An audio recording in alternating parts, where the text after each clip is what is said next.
Earth 2020. Society is in ruins, and a virus runs rampant among the world's humble citizens.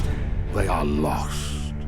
In these dark times, three wayward nerds cross paths at the House of India and realize they are destined to be friends. And so they did. This is their story. The story of the Side Quest.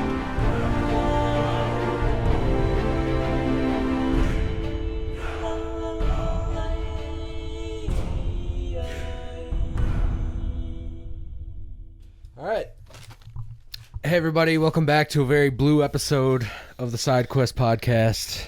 And for the first time ever, the door is open in the studio. Also, my name is BJ. I'm Luke. And I'm Joe.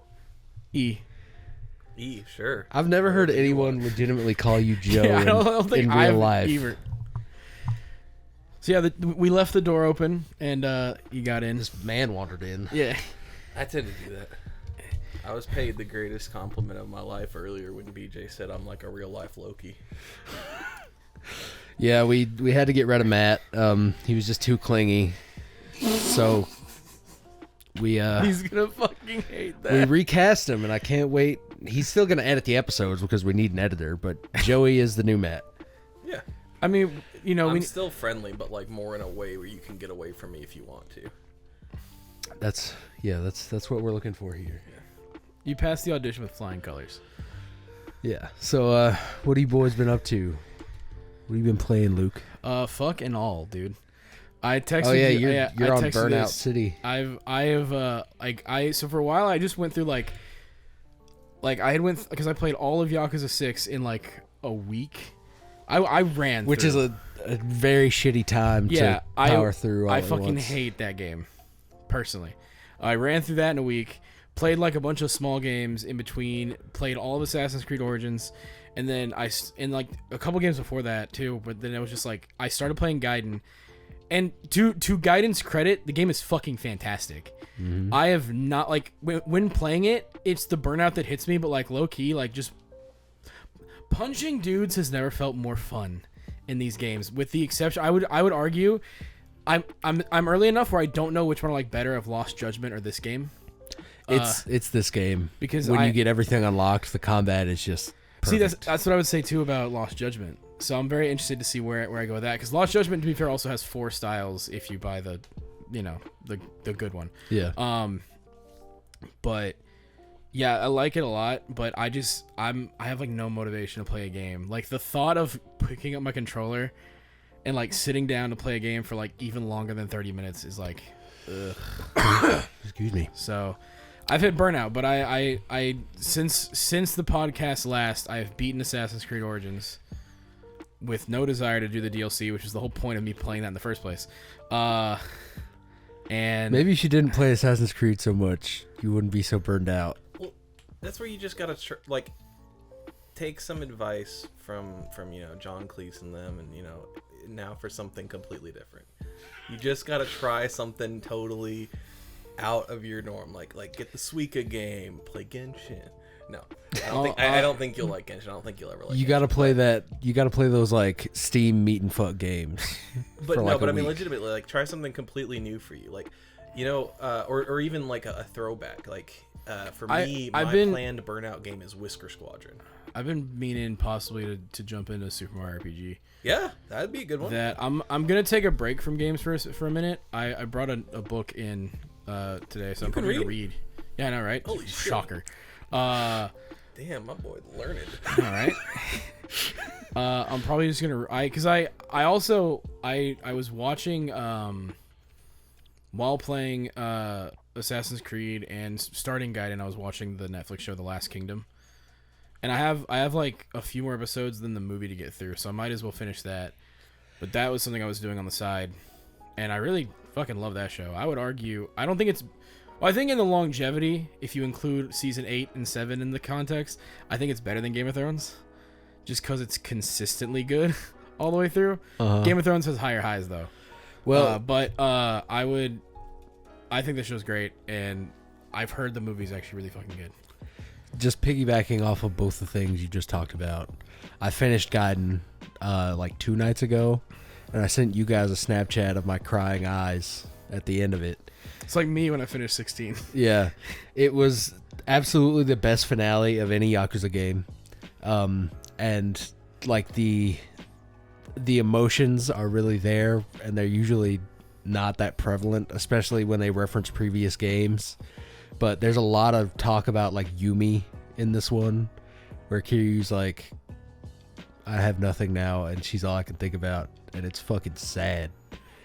The scene where he like legitimately breaks down and cries, broke my fucking heart. You'll get there. And then the real final boss fight is after that like disillusion scene where Kiryu shows up again in like a dragon.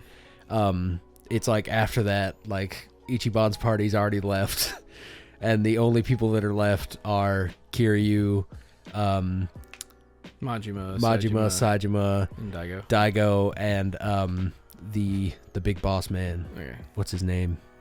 Of the Watase. Yeah. And yeah, some shit really pops off, and it goes crazy hard.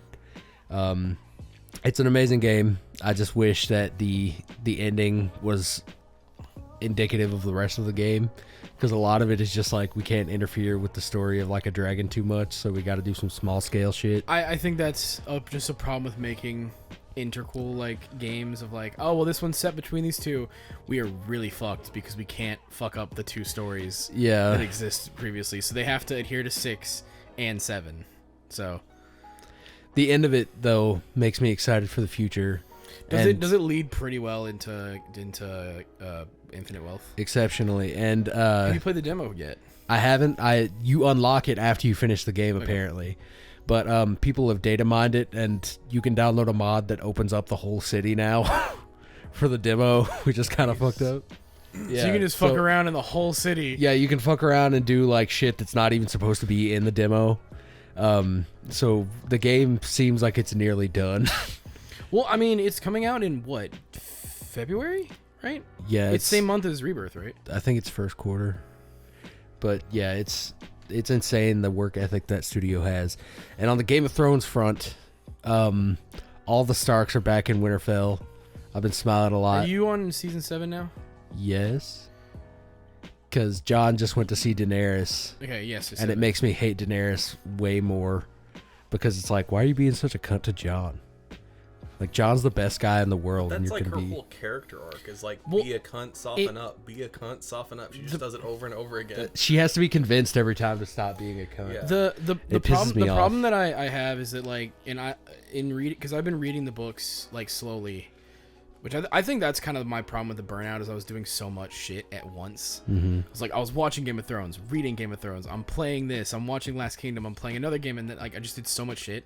I'm gonna have to like slow down. But the Game of Thrones books do a way better job of kind of explaining Daenerys, which I think most novels do, because you get to get an insight. You get way more inner dialogue. She is a child. Like, fundamentally, I think she's 14. No. Yeah, she's 14 when she marries Drogo. The last thing that she like knows is that like all our family's dead, and I'm being sold off so my brother can have an army, and like the only little bit of power she gets is from Drogo, and like, you know, she stalks. I just want to say this is the 3rd week in a row on the podcast I've gotten a call from Scam Likely. She's trying to get in your dick, dog. This bitch named Scam. Yeah. Have you seen? Well, you haven't seen Dungeons and Daddies. Have you seen Dungeons and Daddies? Yeah, and I fucking love Dungeons and Daddies. Scam Likely. But no, I think Daenerys is way better in the books, especially because season 5 is where it kind of starts to turn. So like in the books, Sansa never marries Ramsay. That's a thing that's original to the show. I'm pretty sure. Yeah, it's been a while since I read Dance of Dragons, but Ramsay Bolton is like, he's doing his thing. Sansa is with Peter Baelish, Littlefinger. Mm-hmm. Jon just dead. Yeah. Which, what a way to just end that book, where you're like, oh yeah, by the way, here he's gone. Also, I'm never writing another one. Goodbye. Yeah. It's taken me like 8+ years, almost a decade to write the next book. I was in high school when the last one came out, I think. It's fucking wild.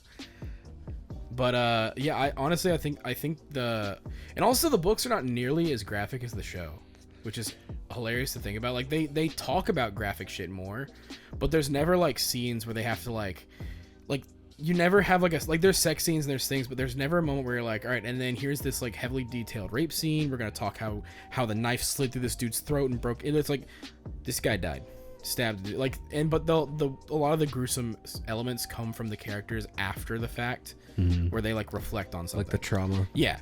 And see, that's like the difference between like good writing and sensationalist writing. Like that's the product of these like fucking Slendermen behind the scenes at HBO. They're just like, yeah, make it greasier, make him stabbed harder. Yeah, I want to watch her scream.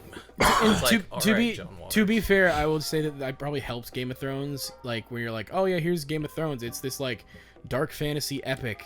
Sure. And that was probably the way that they got people in. Because I will say, I think it got less graphic each season. Well, I'd say, I don't know, because Yes the and Battle of the no. Bastards was pretty bloody. Yeah. fair, I guess. Which, and to be fair, Battle of the Bastards is another one where it's like that didn't happen in the books, and you can tell also that battle. Like I don't know if you start to see this, because I noticed it. The cinematography went Amazing. way over the fucking roof for that. The battle season 6 is where characters start to have like plot armor. There is a very clear, okay, Jon Snow is not dying, like in these next like battles or whatever. Again. Like you can tell like through the Battle of the Bastards. I'm like, this is great, but I'm like, he's not gonna die. Like Jon's like in a lot of older Game of Thrones seasons, you legitimately fear because of the way that they kill off characters in special. Like they set the tone with Ned Stark, and then like they're like, people can die. The Red Wedding came out of nowhere for Red me. Wedding hit, and like you're kind of like The way Joffrey died, I wasn't expecting. like you were literally sitting there going, Sansa could die, Arya could die, everyone can get these hands. Like it's anyone's fair game. And then once they get to season 6, Jon kind of takes the role of protagonist. And I'm here for it. Don't get me wrong. I don't I'm give here a fuck. I love that shit. I'm here for it, but it becomes Jon Snow's like, this is his story now, and everybody else kind of gets their arcs tied in with his. Also, the whole thing with you said that they had to predict something to be able to do the show. I think it's that Jon is Targaryen and Stark DNA. I think that's what they predicted. You will find out in season 8, I think. Oh, I don't remember. It's either tail end of season 8 or tail end of season 7 or beginning of season 8. Okay. Because they originally, because what George R. R. Martin asked. You try to cover up the. I know what all George asked the two, like whatever the fuck their names are. They called D&D was just like, who's the mom? And that's all he asked them. Who's the mom? John's mom. Oh. Because he's the Ned's bastard, that thing. So he asked them. So yeah, Lyanna. And then it hit apparently this long ass conversation, and I think they had 3 candidates that was of who the dad was, and it was Ned and 2 other characters, and I don't think George R. R. Martin ever told them they got it right. Damn. Well, like looking back on what is actually in the show, it makes so much sense for Ned to keep that a secret, just out of his own sense of honor, to protect Jon and everything. Also to protect his sister. Yeah, it goes so fucking hard and it fits in so well. But Joey, you haven't talked much. What have you been up to? So I've been playing a lot of games. Playing Dead Cells earlier. Yeah, so on the Steam Deck, I've been playing Dead Cells, Vampire Survivors, and Hollow Cure mostly. A little bit of Slay the Spire. Have you played Sea of Stars yet? No, I want to. It's on my list. I'm gonna get it during the winter sale. I have Chained Echoes on my Switch, and then I'm like tempted to just get Sea of Stars and say fuck it. Because I really want to fucking play that. It looks awesome. I mean, I'm definitely gonna play it. I just don't know when. Same. Yeah, for Slay the Spires, the only reason I picked it up on the Steam Deck to begin with, because it's already on the phone, and I think it plays just fine on the phone. I think it's a perfect type of game for that. But isn't it dungeon crawler card? Yeah, it's a deck builder, okay. roguelike, yeah. And it gets more involved than that, but it's one of those games where I really feel like it's easy to underestimate how much you might like it. Like, even people that don't like... For instance, my mom doesn't play video games, and she loves that game. So like, Wasn't your dad like really into Risk of Rain because you got him into it? no, that might be someone else. No, I've tried to get my dad into games. The only game he ever played was Pokemon Stadium, and that was just because he liked to pick Articuno because it hard countered one of our favorites. So my dad was just a fucking troll. My dad used to think he was really good at Smash, and then he would play with us and we'd whoop his fucking ass. Nice. Yeah, I don't think my dad ever. Well, on the. Gosh, one of the old consoles. I think maybe in the N64, there was a Formula One game, and that was the only game he ever consistently beat us at, other than Pokemon Stadium. And it was the only reason he beat us on Pokemon Stadium is because Articuno hard countered one of our favorites. But anyway, yeah. So Slay the Spire has like mods and things on the PC, like a lot of games do. But one of them lets you play as the like bosses from the game, and it's called, I think it's called like Descension, and like you start at the top of the tower and you're going down instead. That's cool. And then they've got like a custom character that's been kind of like semi approved by the studio, and so you can play as that. So that's pretty cool. And that's one of the things that the Steam Deck has opened up for me as someone who's never really had a PC for gaming, is the ability to play with a lot of these mods that I couldn't before. Yeah, it's opened a bunch of doors for me too, because like I always wanted to play Sonic Robo Blast 2, Yeah. which is like a huge fan game for people that don't know. And I was just able to download it, move it over to like the Steam folder or whatever, and then I can get mods for that too, where I can play as like Spyro and all this weird shit. And it's surprisingly easy to do once you get into it. And that game's really fun, and I wouldn't have had a chance to play it otherwise. Well, we live in the era of like YouTube now, where anything you want want to do, scenes that's like difficult, there's a tutorial for it, like a step-by-step showing you everything. The only thing that I've honestly think I want to mod at some point soon is doing a Fallout New Vegas run, but like fix it. Yeah. Make it look a little better, make it play a little better, and then like There's like full car mods and everything for that game. I wanna just kind of make it run and play like a actual really good FPS. Because most of I don't New know that Vegas, they're there though. well, there's one where they're putting it where it's like small like movement stuff. Because that's my biggest thing. Is I mean, Project New Vegas is also coming out. Yeah, there's also a Miami New Vegas Fallout 4 cross mod thing that's happening. Interesting. Most of the stuff that I've seen has been like story based or asset based, but I haven't really seen any like gameplay fixes. But that'd be really cool. Like if you could get it to run smooth. Well, That's the when I biggest say thing when I say Starfield has over the smooth, others. when I say smooth, it's not the stingy kind of Fallout where you have to rely on VATs. Like the Right, fact that yeah. you could, which New Vegas already is a step above Fallout 3 because you can iron sight a Right. gun versus Fallout 3 is just kind of Yeah.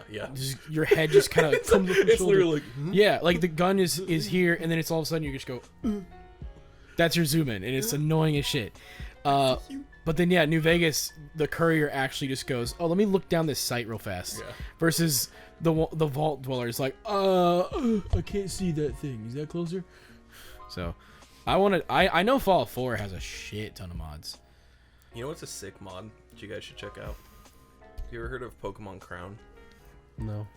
So it's a mod of, I think it's Fire Red, but it's like an auto battler Pokemon game. Like it totally redoes it. It's set in like kind of a medieval kind of setting, and you're just like a random knight that gets off of a ship. They've got like quests and things you can do. You can catch a bunch of Pokemon, and then I think you can have a team of up to like 8 Pokemon, and you kind of arrange them, and then the battles you just kind of like hit go, and like they'll like do whatever their actions are, and you have to kind of like plan it like that, like an auto chess kind of thing. That's interesting. It's really cool. I liked it a lot. I mean, it's still in progress. I think you've only got up to like the first gym available to you now, but it's really neat. Honestly, Pokemon and Sonic having like these high tier fan game like cultures, one of which is frowned upon, one is heavily like do it. Yeah. Yeah. It's so interesting because I feel like, and it's funny because I feel like the Pokemon fan games come out and become these huge hits out of spite. Yeah. Whereas the Sonic ones are out of like legitimate love for the character, because like you have Project 06, which is people going, let me, like we see promise in 06, let's make it the game that it should have been. I think Sonic is also like Sega supports that so much because that's how they got Christian Whitehead, and without him they wouldn't have made a shit ton of money on Mania. Well, and Sega's like struggling with like the mainstream gaming overall, and they have for years. So I feel like it's kind of in their interest to go a little against the grain and do the off the beaten path kind of stuff. It's funny because I loved it when Sony was doing that, like in the PS3 era, but now they're like, fuck you. They kind of had to in the PS3 era, right? Because the PS3 was dying, like compared to the 360, which to be fair is because wasn't the PS3 priced at $600 launch? I think so, yeah. Yeah. Which is more than what a PS5 is at launch, which is wild. But well, it's part of what sparked the whole like launch consoles at a loss thing. Yeah. Because they struggled until they cut the price. And then what hit them harder was even when it was like, oh, they even said they'll buy it. We're Sony. Like they're gonna buy our console because what other option they have? Right. And then the 360, not the first time they've done that. Yeah, and then the 360 drops and it's like, oh shit. That's the Sony cycle, is like they get one win and then they let it go to their heads and they get fucking cocky and then just shoot themselves the problem in the foot. I mean, Xbox started to do that too when the Xbox One launched. Well, that's why this whole console generation has been weird, because Sony did the get too cocky, get in their own head thing, and then Microsoft also dropped the ball. And it's like they're both just sitting there with their hands in their pockets. I think looking at the ball on the Microsoft ground. actually played it like too safe, like, which is a weird thing to say because I love the Xbox. I love the UI and everything that it can do and the backwards compatibility and everything, but it's like, what's the difference between this and an Xbox One? Well, I mean, there's a lot of upgrade. I think the biggest thing for them is the lean into the Game Pass stuff. But the biggest thing is there's so much you couldn't control about this last like launch era, like COVID. I mean, shit just got scalpers. so delayed. Yeah. Yeah, scalpers. But the thing that they could control, they just absolutely squandered. Halo should not have launched the way it did. No, I agree. that's and they And then still afterwards, Redfall. and they still delayed it. Yeah. Like this thing, Halo was supposed to launch with the console, and then they said delayed it. So I'm like, what the fuck would it have looked like on launch? Right. Yeah. And honestly, they should have canceled Redfall. Yep. That game should have just been like, especially when the team behind it wanted it to be canceled, and instead they're like, nope, keep going, launch it. It I've has to seen come out mixed here. things on that though, because I've seen like things where like, I think it was actually Phil Spencer was saying like, oh, we wanted to be really hands off and kind of let them, you know, sink or swim on their own, and then, you know, kind of after that we've decided that this is not what we do with first party titles anymore. First party titles are going to be a lot more heavily scrutinized going forward. Which is good, which is what they should have done. Like, say what you want about Sony's first party lineup, but they are very much like they demand a certain level of quality. Yeah. Like, I forget which game it was, but they don't give them deadlines. Right? I think God of War Ragnarok did not have a hard concrete deadline of it has to come out here. It was, we'd like it to be in this era. Where are y'all at with it? And they're like, because originally God of War Ragnarok was supposed to be the second of a trilogy. Yeah. And then they were like, it's taking too long, and we like Cory Barlog was like, I'm gonna be out of here before this trilogy is finished. So he's like, well, let's just do everything in one game. They went to Sony, offered the idea, and they're like, yes, go for it. And they let them do that. And I think it helped with Ragnarok. Spider-Man 2's been getting a lot of love because Insomniac got the time they needed to develop it.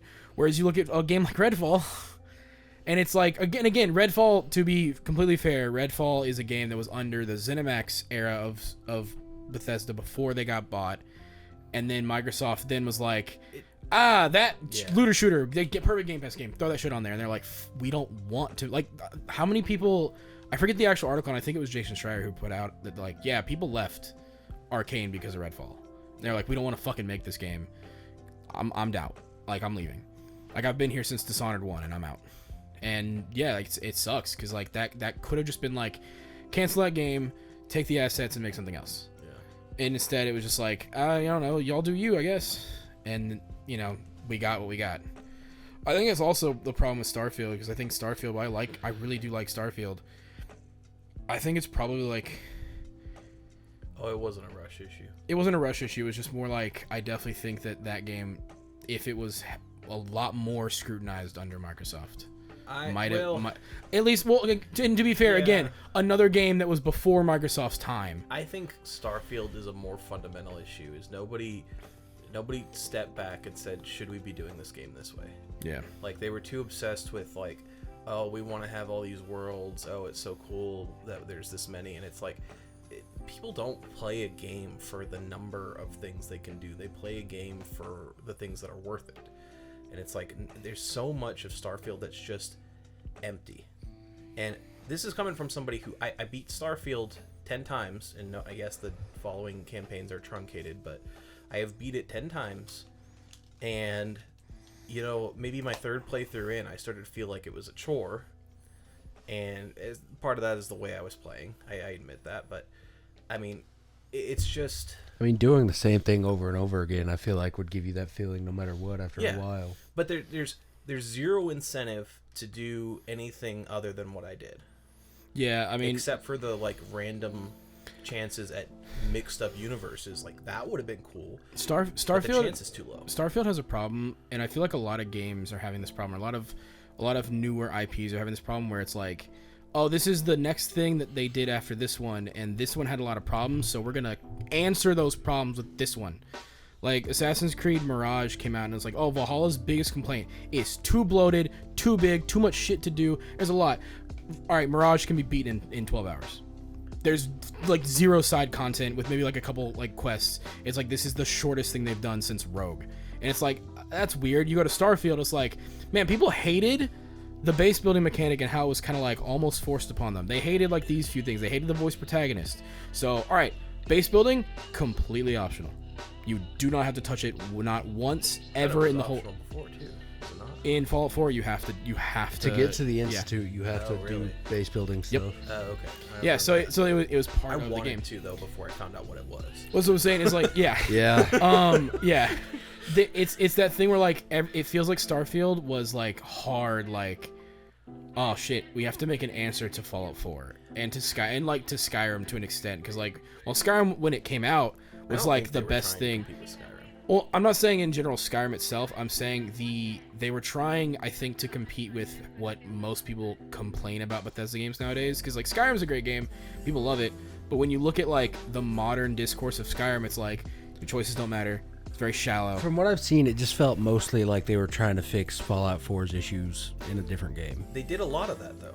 That's the thing. If it was all on one planet, it would have been a better, different Fallout. Or if you truncated it to like, I don't know, even a couple of them, like, yeah. if there were six, like here, if you really needed your procedural generation shit, you have 6 planets that are important to the story in the world that have their built-in worlds. Make them maps if you have to, but you can explore them, and then give like 14 other planets or just the procedural generation land, whatever. If you just had 20, I don't need an entire fucking solar system. What it comes down to is they wasted so much time on the idea of the game that they didn't stop to make the game good. It's a lot of these modern games could benefit from the peanut butter jelly thing, where, you know, you're in like middle school or whatever, and they're like, write down the steps to make a peanut butter jelly sandwich. And Bread, peanut butter, jelly. Well, so you say that, but you know, then if they follow it literally, it's like, okay, there's just the things on the table. So you have to get into the weeds and do the details. If you look at Starfield like that, it's like, oh, cool space game. You're gonna go to this planet to do something cool, and then you're gonna, you know, go somewhere else. What it amounts to is talk to this person. You can't fast travel, so you've got to run back to your ship. Get into the ship. Fast travel to the planet. You can fast travel to your ship. Not if you're encumbered. Oh. Travel to the planet. Get out of the ship. Run to the thing. Do the actual interesting thing for 3 minutes. And then run back to your ship. Get into the ship. Fly to the thing. Get out of the ship. Run to the thing. Talk to the guy. Collect your rewards. It's too many little bullshit steps and not enough of the good part. And you have to have some of the bullshit to direct the game, but there's too much in between. It's too broken up. It totally ruins your immersion. That's the magic of Skyrim. Skyrim is not the best game, but Skyrim is a big open world of bullshit where you can be going to do something you're supposed to do and then see something cool and go do that. And maybe there's a loading screen when you go into the cave. But beyond that, there's really not much loading. There's really not much break in your engagement with the game, and that's a big part of what keeps it so interesting. Yeah, I like, to the point, like, I think another thing is that they didn't also detail some stuff right, because like in Starfield, like, you have to, like, for the longest time I thought, well, I have to go to the star map to plot my courses. Right. You can do all that just from the cockpit of your ship. You don't have to press yeah, start yeah. and do that. I didn't know that. Well, you don't for, even like, have to go to the cockpit of your ship. If you're not encumbered, you can be on the ground and say, hey, you click your mission and you click, I want to go there. Yeah. So, and it's the thing where it's like, oh, I didn't know any of that because the game never fucking told me. Yeah, it doesn't And tell that's you. another thing. The game will not tell you, like, really important things that would actually help Well, in terms of immersion, or, like, even just, like, oh, this goes by faster. and even if the zone is small, why in the hell is there no minimap? Yeah, that's another thing that pisses me off a lot, too, is, like, And it's where's like, the mini map? oh, we want to keep it immersive. I'm in the fucking future. You mean I don't have a cell phone with a map on it? I don't have fucking Waze? Like, That's one thing I wanted to bring up about like turning in missions. A lot of that could just be done over like codec calls. Yep. And that would be so much better, because there have been times where I've had a couple. How many missions. times have you done that in Cyberpunk? Where you beat a gig Right. and you immediately just call the guy and go, yo, I finished. Like, sick, dude. No, like, Even all right, when you're, cool, like, money's buying on a its way. car. Yeah. It's like you pull it up on your phone. You're like, hey, I want to buy this Yeah. car, and they're like, all right, it's gonna be this many eddies. You got the scratch, and I was like, yeah, bitch, I got the scratch. You got the It's scratch, Choom. All You right, got the go eddies. ahead and download that car. You wouldn't download a car, would you? Yes, I would. Honestly, Starfield came out at the worst time because I really feel like because not only did you have Cyberpunk 2.0, you had Baldur's Gate. Two Cyberpunk very 2.0 opposite sides good. of the RPG genre that showed both sides that, like, yeah, Starfield is like very much like a 5 out of 10 legitimately the definition of like mid. I like it. I like to point out I love Starfield. No, I enjoy. It's I the think most some of the mid side Bethesda missions game. are really cool. Have you done Ryujin Industries? Because that one was No, really fun. I need to. I actually really fucking. The thing want is, to. I didn't do it until I like leveled the fuck out of my stealth. Well, I didn't have any stealth, and that's Yeah, the main reason yeah. I've been putting it off. Is I I've put been it- leveling like pistols and shit. I really liked the ships. I really liked the Crimson Fleet stuff too. That was cool. Really fucking fun. Even though it's one of those things where it's like, it's overly edgy. Yeah, oh, of course. It's like every single person is like, you're an idiot. You absolute piece of shit. If you can handle this, you might get an ounce of respect from us. But right now, you're the turd on my shoe. And then, like, you do the mission, and it's like, well, you're still just above a turd, which is, bug. It's like, okay, Like, yeah, all right. it's like overly edgy bullshit, but it was still entertaining. Well, what made it entertaining is Starfield in general has that like sci-fi B-movie feel for its story. Yeah. So everything, like oh, the Rangers in space, what are they? Fucking cowboys. Yeah. All of them. It's all just you're stupid stereotype. yeah. It's like 80s movie. It's like shit. so Yeah. good. Like that again. Like with most Bethesda games, the best content is your like companion quest line, like the Yeah, Yeah, side those. stuff. But the main story was so bad in comparison to other Bethesda stuff that I Yeah. think it stood out. On top of all the loading and stuff, I will say, have you finished the main story? the main. I have not finished it, but I know the spoilers. Okay, there's like 3 missions near the end of the main story that are really, really, really cool, and you can only get to do them as part of the main story. One of them has 3 possible endings, which I did not realize. I will say this, in Starfield, I actually had a holy shit moment when I met the 2 like fuckers in the ship. Oh yeah. Because I didn't expect that at all, and I was like, "Holy fuck!" Yeah, that's the thing. They do some things so well. That's what makes Starfield so infuriating. Because, like I said, I do like this game, but it's like there's some like it has really high highs in certain areas, but it has low lows. That's why I will not pre-order it. I will not jump on it day one. But I have high hopes for a Starfield 2.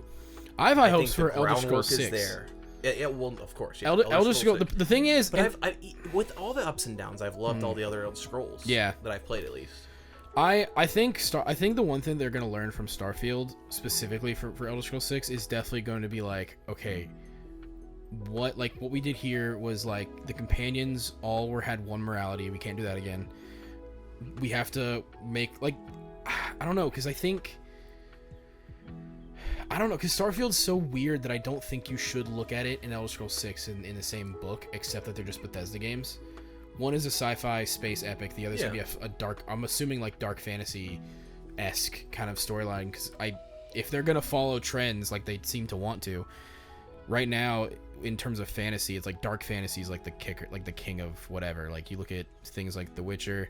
Well, that's why I think they should do something along the lines of Oblivion, where you've got your regular high fantasy, but then you've got your whole like Daedric overworld, whatever that you can go into, and then they can they can do a mix of the two. Because I think Skyrim was a pretty good mix, because it was definitely and I think it's just because of how the game presents itself. It's like, oh yeah, Skyrim sucks. It's a shit place to live. Look at everywhere. There's dragons everywhere. That sucks. Oh, you go to Riften? Dude, you're at a cutthroat city. You're going to get stabbed. You go to Windhelm? Racism. They literally have the Dark Elf Street. That's like the most grossest looking part in the game. And you're like, damn, this sucks. Like, Skyrim sucks. As a place to like explore, but there was all that like mysticism and magic of high fantasy mixed it, because like when you got the Elder Scroll for the first time and did the fucking mission where you're like, let me use this thing, and you see into the past, I'm like, this is fucking awesome, this is crazy. Or like anytime you walk into like a fucking crypt and things start moving and like opening up and you're like, what the fuck am I in? Like, whoa, like that's cool. I will say I think Berserk does that the best. The mix of dark and high fantasy. Well, the thing is Berserk does high fantasy as a dark fantasy. Like the thing is, Berserk is the best dark fantasy because unlike your Lord of the Rings, which is like the pinnacle of high fantasy, or like your Stormlight Archive, Wheel of Time, whatever. Berserk is like, fuck that. We're grim dark to the point of it's borderline torture porn, but we're gonna have that high fantasy hope. Well, that's what I'm saying. Borderline in the sense that there is this tinge of like, there is a high fantasy level where you're like, I want to see, like, I don't know, it's hard to explain, but like, Berserk is depressing as shit, but there is like this undercurrent of like, Guts is still fighting though. But also like, it takes like 200 chapters to get there, but they actually start doing like the elves and fairies type shit, and there's like Elfheims and fairy queens and all this shit. And it's like, okay, you just weren't exposed to this before because you were so in the dark side of this world. It's very good. I definitely wonder what Elder Scrolls 6 is going to... Because I guarantee it's Todd Howard's last game. I hope so. I think that's going to be what... I think we need to see kind of a little bit of a renaissance in gaming where we fucking kick Bobby Cockdick to the road. Well, didn't he already get parachuted out, or he's until January something? Because I was gonna say, isn't Phil Spencer gonna take his spot for a while? Because Sarah Bond's becoming head of Xbox. I don't know about that. I think Phil is gonna take over until they can find someone to take over Activision. But what I want to see is after he leaves, I want to see a year without COD. Well, sure. I mean, whatever. I want to see all these used to be greats make a comeback.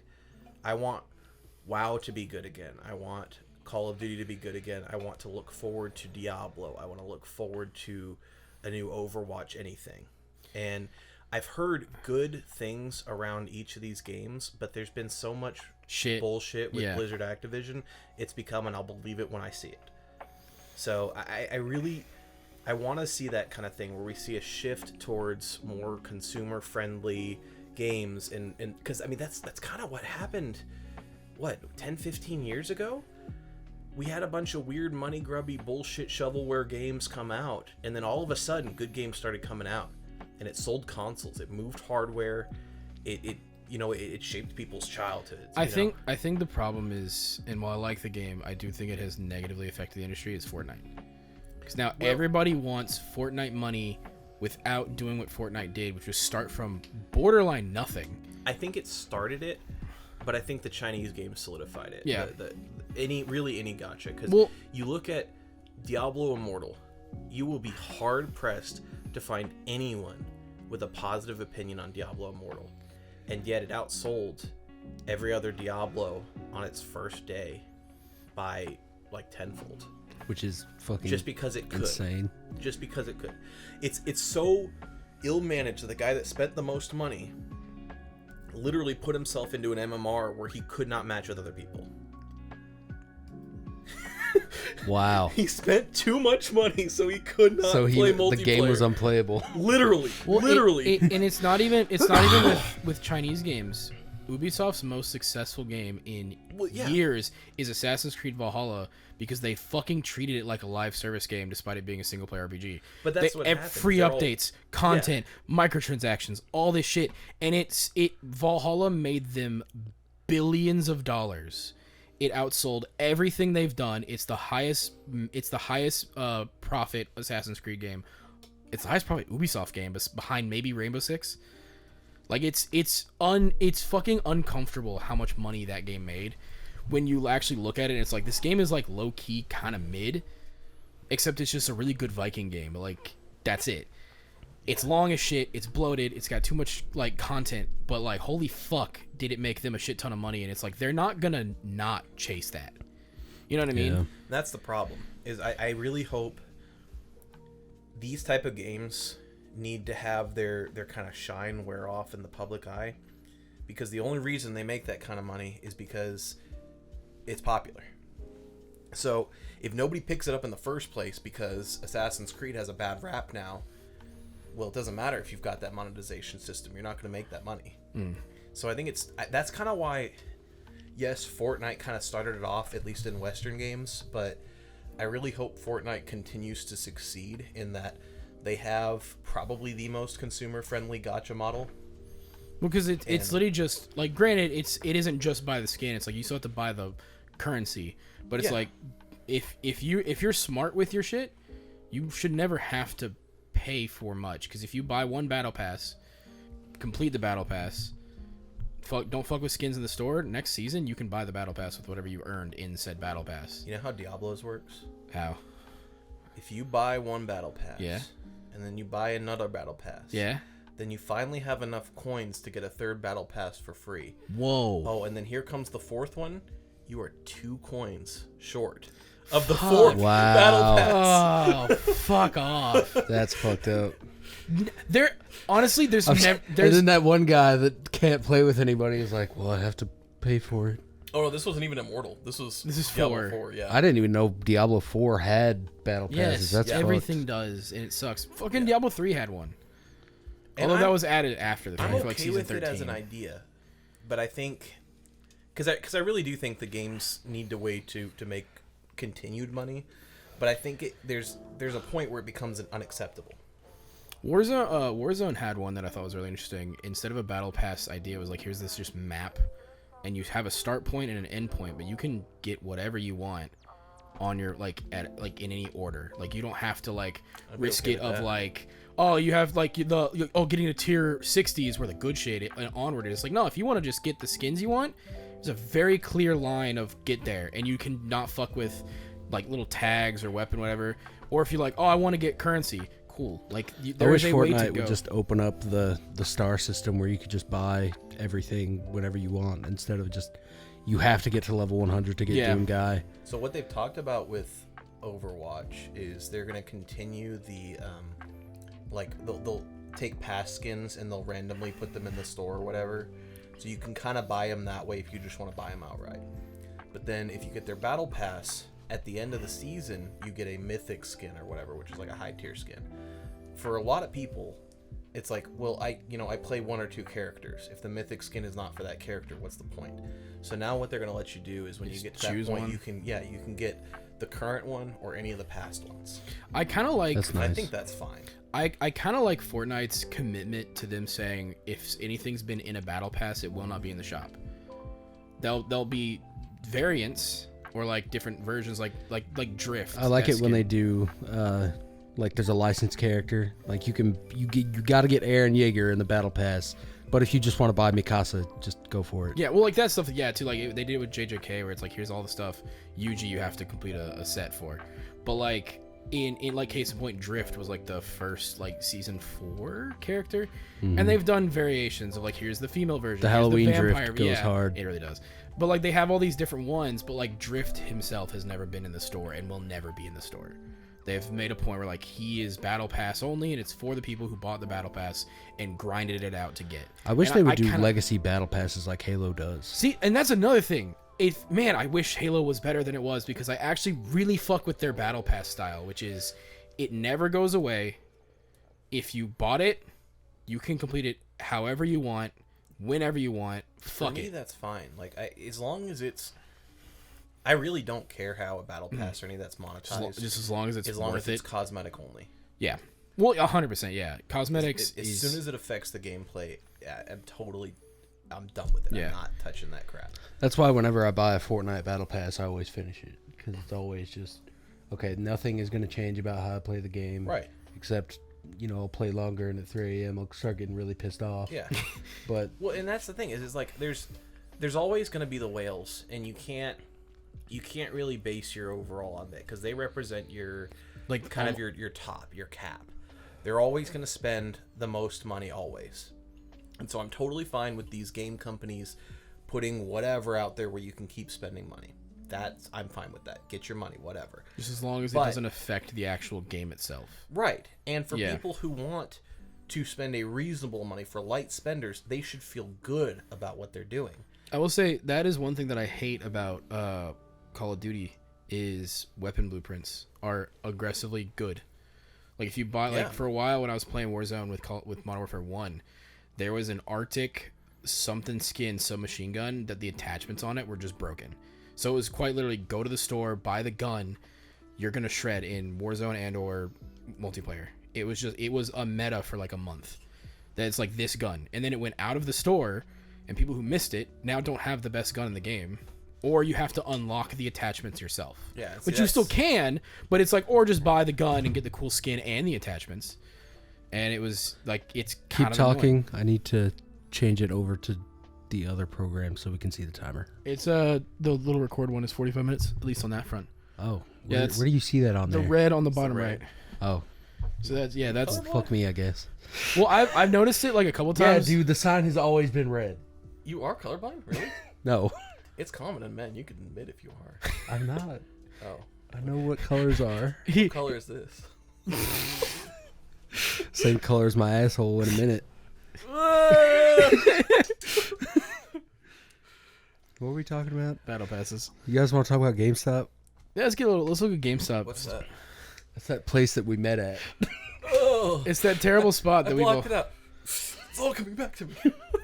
So That place where we met some of the most wretched people we've ever met. Oh my god. I've never. Fun fact: I've never actually worked with BJ. I don't think maybe one shift. I think you did when I was over it because we had BJ as a helper. Yeah, I think I covered a shift for somebody and you were there and we had like one together, but it was very short. Oh, yeah. Well, that was because the when one I got time. hired, I think we worked one shift, and then you went to the Spring Hill store. Yeah, because I was like, hey man, you really love this job. And then I was like, I'm fucking leaving. I'm going to another GameStop. Yeah, no, GameStop was wild.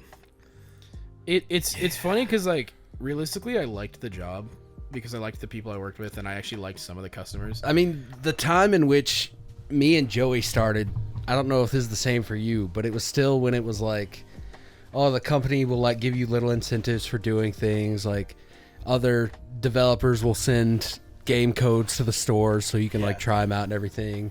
And then that aggressively fell off like a year after. And also, that was before all the crazy inflation. Like, it was easier to live on the crap pay. They had more staff. God, when I started, I mean, most Sundays we had 3 or 4 people. Yep. I don't think I've Saturdays ever. we had 3 people. And I don't think I weekdays, ever there was worked- always 2. I don't think I ever Please. worked a shift with more than one person, and it was always I opened. Guy comes in for like 3 hours, 30 maybe. minutes or something, Yeah, and then you and gotta then leave, and then they close. Well, they come in. I go to break, get my food, come back.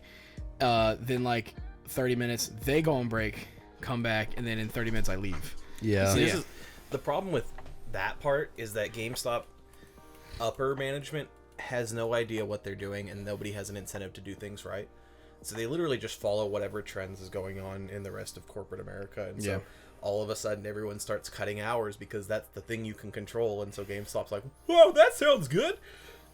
It's funny because I really wish that we had like it's the same thing with any corporate. Like to me, it's not how it works, but it should be. If you work a corporate job, you should work at least like 2 weeks as a standard dude on the floor. Yeah. Find out how a store works. Yeah. See the problems, see the things, and then when you jump into corporate, you go, okay, how do we make this effectively work? And there's not going to be an easy scenario. Like there are going to be some things where it's like, this sucks, but this has to happen. Yeah. But like, there's some things that are very easily fixable. That all it takes is like, why do y'all do it like that? Oh, that's weird, you know. And then it's like, all it takes is one corporate dude to like, if they would just work in a store, they'd see like, oh, this is like, I can imagine like. If a corporate dude had to try to sell those Funko Pops, he'd be like, get rid of them. Get them out the fucking door. Yeah. The biggest thing for me was the giant mystery surprise eggs. Someone bought one in Spring Hill one day, and then the next day we received 11 of them in distro. I sold one of the Power Rangers Gold R figures. And I have a picture somewhere on my phone. I got 20 in a distro box because I sold one. Jesus Christ. And I was like, where the fuck do you want me to put all this? Like, this is I too had to much. clear off the dumb. whole top shelf and just line it with surprise Yeah. eggs. I hated that because they were like, oh, he sold one. Clearly there's a demand here. Give him the rest of them. Because it's the algorithm was so shitty. All it was based on movement. Whoever Yeah. had the most momentum, and so the small stores that only started with one, it's like, oh, they sold 100% of their available stock. Let's go ahead and give them 20, 30 more. Yep. It's like, oh my god. I It's- think that's a big problem with GameStop as a whole is their inventory management is so fucked. They Oh, spend so awful. much money, And the website just shipping has between never worked. stores and stuff. Yeah, I it's so dumb. I honestly, that was my least favorite part of like GameStop was having to deal with distro. Taking in distro was fine. Well, Yeah. taking The it, fucking customers that didn't know what they were talking about at all ever were the worst part. well, when I say distro, I mean, hey Lance, Guest I mean, appearance by Lance. It's a Lance. This is the first time he's been on camera. No, he came in with Carmen that time. Oh yeah, that's true. What's up, buddy? You like my new boots? Lance. But Such a sweet dog. when I say inventory is when you open up the box Yeah. and you look and you're like, what the fuck It's is just a bunch this? of Like crap. 84 assorted mystery Blind bag boxes. things. No, the worst one is you get the big ass box full of bubble wrap and it's one thing. Yeah. And you're like, why the fuck, what? And it's like a Pokeball like container that I'm like, great, I'm not gonna sell this until Black Friday. And like that was the worst, is you knew in your head what's gonna sell and what was gonna sit on the shelf till it got pennied out. And it's like, this sucks. That's what I mean. Yes, what you're talking about though is the customer base. My favorite were the people who just straight up didn't know what they were talking about. They were asking for a certain game. I think I might have told you this. I don't know if I told you this, but there was a mom who came in asking for Mario Kart on the Xbox. Yeah, Mario on Xbox. That's the telltale sign of a GameStop employee. I got this idea from a YouTuber who had also worked at GameStop, and I just hit her with the I typed it in. I was like, I don't think we have that at the moment. I'm sorry about that. Like, it's Christmas time, whatever. Inventory is all out of whack. You could try Walmart. I know they're not known for the video games, but they typically have a better deal with like Nintendo and with Microsoft, so you might be able to find it there. I would just, anytime that it was like, Just send them away. send them to Walmart, because they don't give a shit. They'll tell them straight to their face, you're an idiot. So I'm like, let them get yelled at and deal with that bullshit. I'm not dealing with it. I had a guy come in on Black Friday with a opened copy of Breath of the Wild, and he came up to the counter and he was like, "Hey, I need to return this." And I was like, "Oh, well, it's opened. Did you get the game protection?" Which is a fucking scam. Yep. And he was like, "Oh no, I didn't, but it's broken." And I was like, "Okay, let me take a look at it." I opened it up, and there were child-sized teeth marks penetrating the cartridge, and I was like, "There's nothing I can do about this." And he threw a goddamn fit. Yeah. That's the thing. Like, I really, honestly, the Mario on Xbox people did not bother me that much. They were There's just always idiots. going to be family Yeah. that just does. It's not. I had a don't- lady come in don't asking know for about that, a like- squirrel plushie one time. Yeah. And Sure. I was like, "What the fuck? Why would I have a squirrel?" And she was like, "Well, do you have Bubsaur then?" right. And I was So- like, okay. "Oh, Squirtle. actually, yes, I have all three of So- them." But yeah, that never really bothered me as much as the people who Threw a fit. where you'll tell them, hey, this thing doesn't exist, and then they'll fucking argue with you, and they're like, no, I saw it on YouTube, and it's like, no, you didn't. And like the closest that I came to eating my own shoe on that was there was a game that was digital only, and I didn't realize that, and I was like, no, it does not exist on this console. And then from then on, I got in the habit of Googling, the game, because I was like, okay, I'll give them the benefit of the doubt. Is this maybe a digital only thing?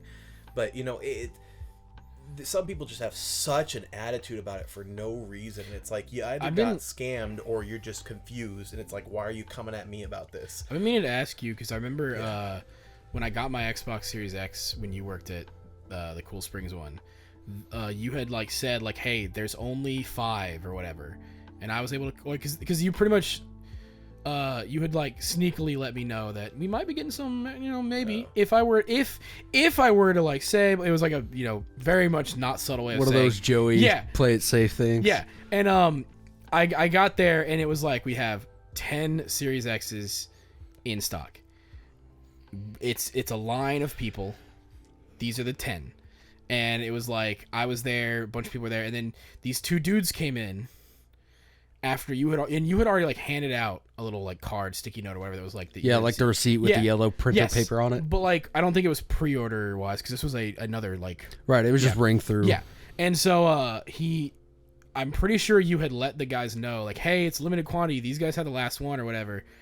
And I was like first in line, so I didn't get to see it. But I had texted you later, and I've been meaning to I wanted to ask you the full detail, but these two dudes like full on yelled at you apparently, because you're like, I don't have an Xbox Series X.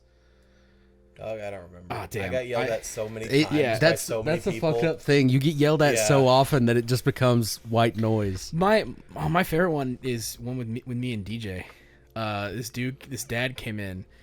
And he's like, pretty much going like, bathroom. We need the bathroom. And I gut response immediately was like, we don't have one, because we shared with the. Well, you're not supposed. I mean, you have to walk through the stock room. That's the biggest where problem the with fucking ours. consoles It's are. not like we're just being like dicks about it. Yeah. It's like it's a literal inventory issue. If you wanted to, you could grab an Xbox and keep going out the back.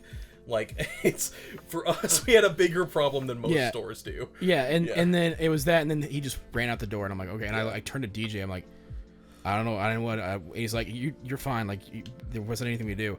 He comes back in, like 15 minutes later, and he's like, hey man, I understand you're trying to do your job, but when a kid's about to shit his pants, you don't go on protocol, all right? You got to help out. And Fuck you, shit them pants. Well, and if your kid's about to shit his pants, it's not my fault. You're the dad. Yeah. You find the bathroom, idiot.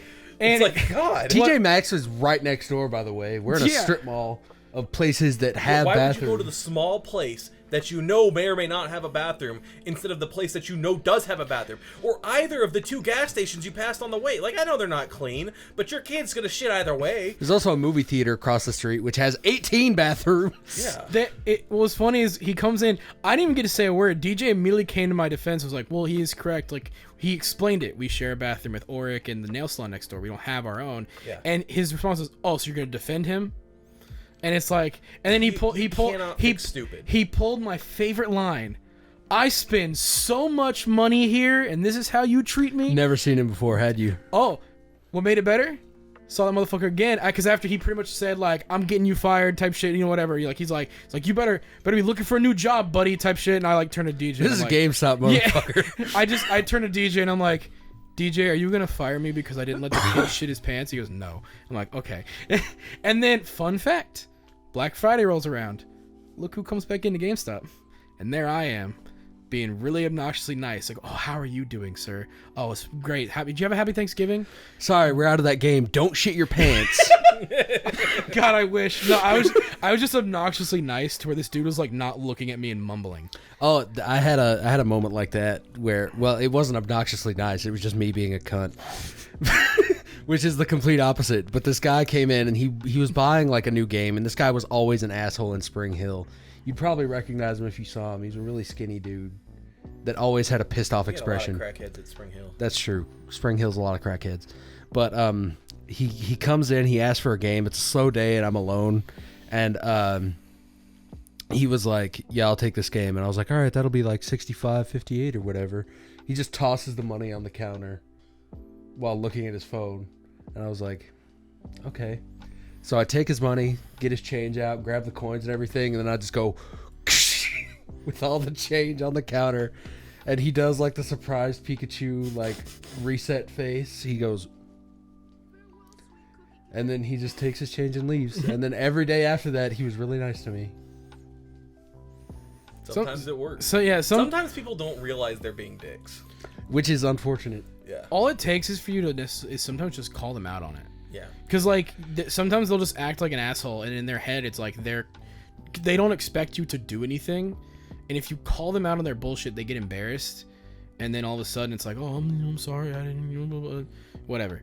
Yeah, because like that happens more often than not. Like, it sucks, but like just the amount of people who will come in with an attitude. Yeah. I wanted to go back to your thing though. This was not about the Xboxes, but during the PS5 launch. Oof. We had a similar situation where I got yelled at. Nice. This time it was fucking Brad's fault. So we had some like most fucking things. Brad. We had some customer who had gotten Every district manager at GameStop is a fucking asshole, by the way. Brad was the most like. He's just a pussy. Yeah, well, I remember whenever I was like, because we were talking about like games or whatever, and I was just like, I was like, oh, I don't really like, because he's like, oh, you're not getting a lot of pre-orders for Call of Duty, and I'm just like, yeah, well, I just told him like most of the people that I check out either already had it pre-ordered or whatever, and he's just like, well, you just got to sell it, just read the things on the website, do whatever.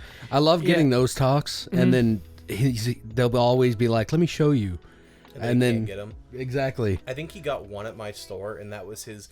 Well, look at this thing for the rest of the year. It was like, you got one, Brad. Yeah, if And I that got person was one easy. pre-order in a month, you would threaten to fire me. They've had the Pro for the last 10 years. That's an easy rollover, Brad. You didn't do anything special. This person just doesn't know how to say no. Mm-hmm. Well, But anyway, so like the PS5s are coming out, right? Somebody in the first wave had a defect. Cool. Company was going to replace it for him. Nobody told me that was coming out of my store.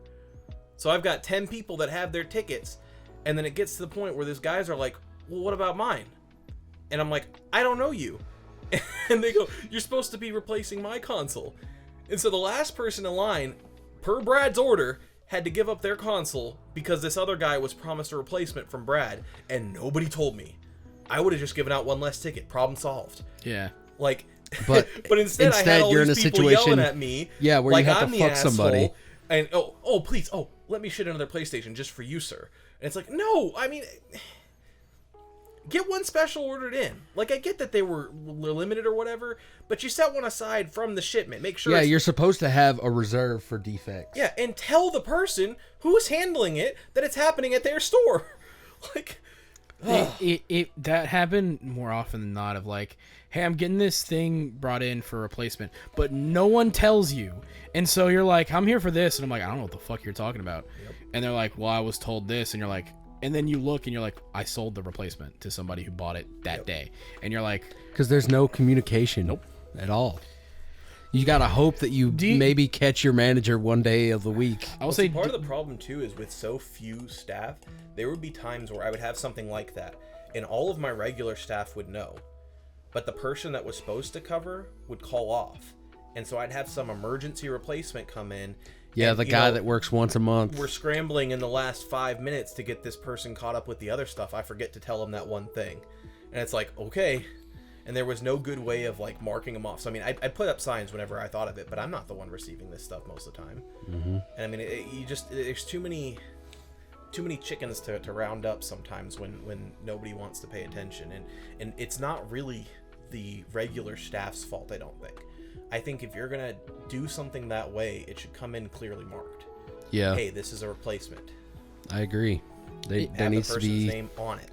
Email chains and all that shit about it.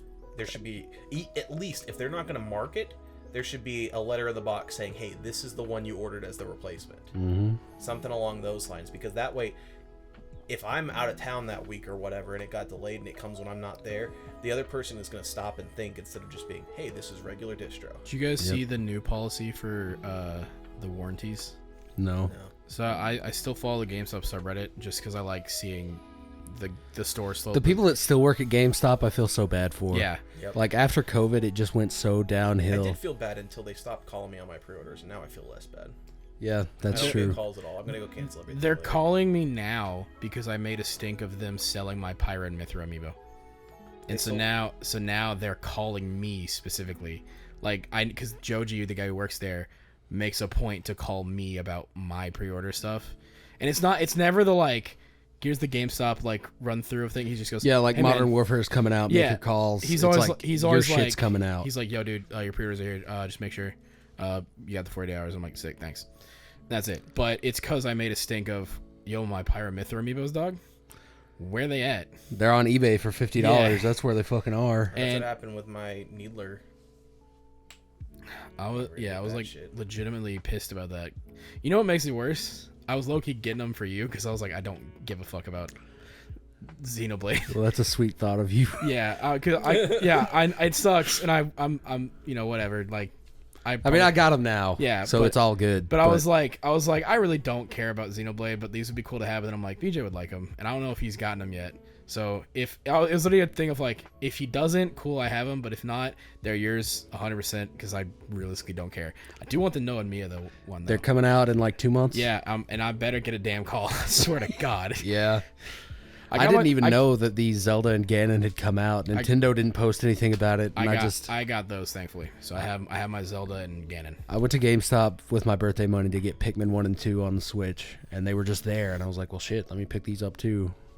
But no, honestly, dude, like, anyway, the new policy is if you get a warranty on a new item, they're gonna give you the pre-owned of that item when you trade the warranty in. Guess who's not getting the warranties? Everyone. Yep. Especially, no change. And that's the thing. They're not honoring ones that were pre this deal changing. It's like now, like, every time they change something, everything before that is fucking dead in the water. So yeah, it's no longer honored. So if you come in with an Elite controller and they don't have a pre-owned Elite controller, apparently they can't give you a one, even though you have stock of new. It's like, no, that's a new one. Do you remember the second tier Pro they used to have? Yeah, the Elite Pro. Yeah. And then they were like, we're not doing that anymore. We're losing too much money. And then they just canceled everybody's memberships. Oh my God, we had some guy who made like $2,000 or $3,000 every year worth of value off that Elite Pro, and it was so worth it. So pissed. Yeah, if you actually bought games, it was totally worth it. It was the best deal in gaming, even better than the Steam summer sale, winter sale, whatever. Because you just racked it up on absolutely everything you did. Hardware, software, all of it. I mean, like I was raking in points like nobody's business. Yeah, there were points in time where I would get new releases for absolutely free. Yeah. Just because of all the points that I had. The Best Buy deal that they had for a while, they had like a pro membership. And their whole thing was like, if you spend the $20 for a year, you just get like $10 off every new game. You know why they don't do that anymore? Because it was losing money, right? No, because Best Buy's new motto in gaming is not as bad as GameStop. Yeah. I mean, literally, that's all they are. Is they're a half step above GameStop. They've got better stock and warranties than Walmart, so I mean, they don't have to compete. If Amazon would change one thing, I would never buy a game in a retail store again.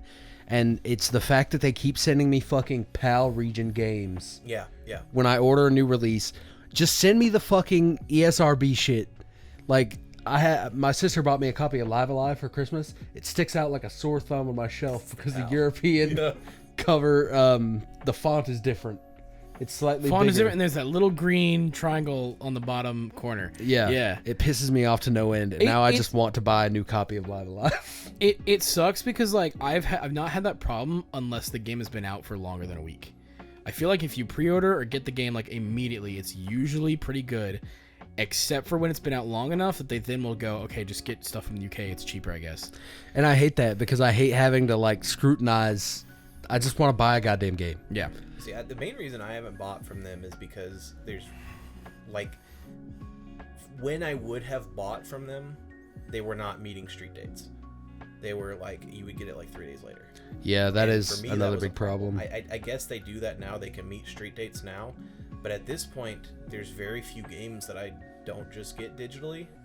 Yeah. And I know that you still collect a lot of physical stuff. I do for games that I really care about. But Amazon doesn't carry the special editions that I want. Even with the Nintendo stuff, I've really cooled it a lot. Like, in the last year, the only things that I've really bought are first-party stuff. And limited run stuff. And limited run. And limited run does it right. I mean, you gotta wait forever, but it's a quality. Yeah, and I always know that once I buy it, my purchase is immediately verified because it's going to go up twice as much in the resale market. Yeah, like limited run, I totally understand. I will never shame anyone for getting that, but for a lot of other games, it's just hard to keep up with the physical demand because there's like, especially like you're like, oh, I want to collect all the Switch games.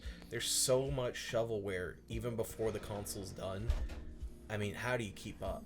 And even like the good quality games, a lot of it is just half-assed ports or remakes. Yeah. And now they're doing the thing where they're just putting codes in boxes, and it's like, why? That's another thing I wanted to talk about with GameStop. Around Christmas time, you get a shitload of people coming in saying, I want to buy Fortnite. And that's actually one of my favorite things that Fortnite ever did was start selling skin packs in game cases. Yep. Because I could be like, here's Fortnite. Yep. Bada boom. And then I get praised for selling this stupid fucking code in a box. I have a disc of Fortnite from when it was like Save the world. Yeah, I do too. Because we couldn't take them in trade because wasn't it literally a one-time use disc? I think so because they were because you couldn't take it in trade. Because I remember a lot of people used to come in and just be like, "Hey, I want to sell Fortnite," and I'd be like, "I can't take it," and they'd be like, "All right, well, I don't want it." So I think it was multi-use until they made the switch away from Save the World. Well, Save the World is still a thing. it's just But I mean, part like, of the yeah, app now. Like Yeah, when they made the switch to like the battle royale being the focus, I think that changed how the disc worked because if I remember correctly, Battle Royale was not on the disc. no, I know. I'm saying like in general, yes, and like But, it was but an I'm update later. saying I think I let DJ borrow the disc or vice versa. I think you could do that up until a certain point, and then it locked it out, and it was something on their end. like a Steam disc. Like when I bought the Fallout mini nuke collection, Yeah. like you get 3 uses out of the discs. Maybe something like maybe that's what it was, and I didn't realize. Yeah, but yeah. I'm pretty sure I either used DJ's disc or he used mine when it first came out because we were totally excited for this hip new tower defense Fortnite. I mean, it looked really cool. And then all of a sudden, it became the biggest battle royale in the world. Boy, howdy, did I hate it. And you know what? I actually think it's really cool when it's not with the building. But We love We no build. exclusively play zero build. I if we just do. can't get into it. Yeah. Did y'all see the thing where like there's like a guy who gets like the highest rank in all 3 modes every season with 1 kill or less? No. No. Apparently, he just has a green skin and he hides in a tree. Sick. If you do that enough, you can get the highest rank every single time. Well, did you see when they put out the Valentine's one, like the marble statue? Oh yeah, you motherfucker? could just you could stand on rocks and just be still, and people would just not notice you because you look like a statue, and then you could just knock them out real easy. This guy like has a work from home job, and he literally just queues into matches between doing shit at home.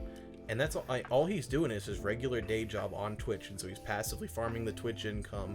He gets his highest rank in all the Fortnites, and there's people who like literally hate watch him because of that. They're like, I bet "This is Fortnite such sends him a bullshit." bunch of free shit because of that too. Oh, I don't know. 100. I'd love to see it, but I honestly, I want to talk about trade-ins a bit because that was always a nightmare. Oh my god, the yeah. problem is you run into like all the other gaming bullshit on top of your regular shitty like pawn store people. Like the people just trying to game the system and like, what do you mean my scratch to hell That's the broken thing. half disc ain't worth $28.99? That's the thing is they tried to game the system, but GameStop didn't have a system to game. Yeah. Like we didn't like it'd be one thing if we took in like special edition stuff and actually in a way, but if you brought in your like expensive, Yeah, they're ass trying to do what steelbook- people do to McKay's. Yeah, you bring in your expensive ass like, oh, this is the premium steelbook, perfectly the thing. We're trading that in for the disc because I guarantee you. Yeah, I'm that gonna throw all steelbook- this shit in the trash. No, That's what I that's would always tell people. that steelbook is going home with one of the employees. Mike wouldn't say that because Mike wanted the steelbooks. Oh no, yeah, Exactly. He'd be like, oh, well, I can give you this. It would be less without this steelbook. See, he would just straight lie. Yeah, because all he wanted was the steelbook. He Yeah. didn't give a shit. I didn't lie. I I told just would. people. If it was a steelbook I wanted, I just rung it up and just kept going. If it was like I already have that or I don't give a shit, I'd be like, hey, we're not going to take that because I would take told steelbooks. everyone. I told everyone. I was like, I will fully admit that the Cool Springs GameStop did not have a single pre-owned steelbook in there because of me. Because I would go through in any trades. I would make new cover art, put the thing in there, and I'd take steelbooks home. You know what makes me cringe really hard is the phrase "it didn't come with an HDMI cord." Oh, I hate Oh that my shit God. so Every much. time I hear that now, it's like, you know when you hear someone's phone ring and it's like your wake up alarm Yep. and it just like shocks you. That's the feeling I get when I hear it didn't Well, come with an HDMI that's cord. it's like, buddy, it also came with the box and not from Goodwill. It's like, I mean, maybe you bought yours without an HDMI cable, but if you buy it new, it's got the HDMI cable. We People have would to have get all the so parts. pissed off at me over this $2 fucking cord. Dude, no. The worst is when you didn't have the $2 cords, and your only option was It's this, like the $15 nice one. And so you're literally Order like, this is the option, or you can go get me the HDMI cord from home. People that wanted to yell, I would just scan in that $15 and be like, all right, your price is, you're going to get this back. Like, I wouldn't even fucking tell them about the HDMI, because fuck you. Well, I would do the same thing, but I would tell them. I mean, I'd be like, look, the only option I have is to order another one, and it's only going to come this way when I order it. And then they did the fucking trade kit thing. Were you guys there for that? Trade kit. So you maybe. had this like toolbox underneath your register of a bunch of extra HDMI Oh, cables yeah. and stuff. I remember that. And they would be cheaper than normal. It was, and but it was the problem only is- to work with trades, but they never restocked them. Exactly. That's the thing. After the Yeah. first time, We that ran box out. just sat under the register empty forever. I think they either just totally underestimated how much of that shit we went through. They're like, oh wow, these stores, people really like buying HDMI cables. This is a hot seller. No, bitch, they're all going to trade-ins. Exactly. Every and then every they single wouldn't one send of us HDMI cords for 6 months, but they send me 25 fucking prize eggs. Yeah. No, dude, no. Or the doors for the Wii. Even those- after we those stopped fucking stocking, Wii doors. stop taking them in, we get doors for the Wii. And it's like, why? Somehow I had more of the Xbox One power bricks than yeah. HDMI cords that were like universal. Those Xbox One power bricks were like fucking gold. Well, the right model was. Yeah. There was like one model that we had a million of, and then like I think it was like the E model or whatever you would never get. Yeah. Yeah. This is the one that most people needed. Yeah. Well, it's like the latest generation that they came out with. Yeah. It sucks too, Never got dude. 'em. Trade-ins were the worst because especially when it's like, and I got to the point where like where I was just like, if I saw something that I knew was like this is gonna be a problem, I would just tell them, hey, before I rung anything, and I'm like, hey, this is gonna be an issue. Do you have this, or is this like whatever? And I would just get it out the way now before I started ringing shit up and putting stuff on the thing. That was also like the bane of my existence as a manager, because whenever we had new people come on, they always wanted them to start on weekends because it's like, oh, you've already got the hours for 3 people, and it's like that's not how training works. But okay, so they'd be starting on this, and they'd be starting on all the trade-ins, and I would go through the trade-ins with them as much as we could. But then of course you always got busy, and so if they ever got stuck doing a trade-in, even if they knew kind of how to do things, you're always going to miss something. There's if you're one new. step they always missed. And it ruins the whole trade-in. Like I'd have people, they're like, they miss the controller or whatever, because we'd have some controller out for testing something else, and they'd use that for testing the console, and then they wouldn't even look at the controller that was being traded in, and it's missing 6 buttons. And it's like, okay, well now this whole console is bunk because I don't have a controller for it, and there's not another one I can order in. It's like, I think Right. Yeah, no, dude, trade-ins for that were always like console trade-ins sucked because I would say like 8 out of 10 was a problem. did you ever get a Roach console? No, thank God. I did get a Roach. I got a Wii that seemed like it was pulled out of a pile of cow dung. Ugh. Like the Wii remote itself was like caked in brown shit. I got a secret Roach console. What does that mean? This dude actually cleaned up the outside, and we took it on trade, and we got through the whole process, and then I set it on the back counter to finish doing other stuff. I turn around and there's roaches climbing out of it. Dude's been gone for 20 minutes. It's like, oh I had game cases that had roaches in them. Yeah, Just no, like I had regular that. CD cases and shit. This dude wanted to trade in God of War for me on the PS4. I opened the case right there on the disc with this fucking huge roach, and I slammed it shut. And I'm like, nope. and I just went, I cannot take that. And he's like, why? There's a roach in there. He goes, oh, my bad. Walks outside, dumps it on the floor out like on the road, and comes back in and says, all right, here you go. And I was like, I'm not touching that thing. I told him straight up, I'm like, I'm not taking that in trade at all. I'm sorry. There was a roach on it. And the dude couldn't really get pissed at me because there was a roach on the fucking disc. He's like, well, if I clean it, like, I'm not taking this, man. He's like, all right, well, thanks, I guess. And then he walked out. I had a guy, a lot of the time console trades just were never worth it at all. But this one guy comes in with a primo DS Lite. Like, it looked like it had never been played. The charge cord was still wrapped up and everything. Had the GBA cover and the original stylus and everything. That, like, powder blue color, immaculate. He comes in, I'm like, oh my God, this thing is perfect. Scan it in, test it and everything. Trade comes back, $12. But it was... Wait, no, I'm misremembering because he didn't have the charger. And I was like, the charger itself is $15. So you would really just be giving me $3. And he was like, do you want the DS?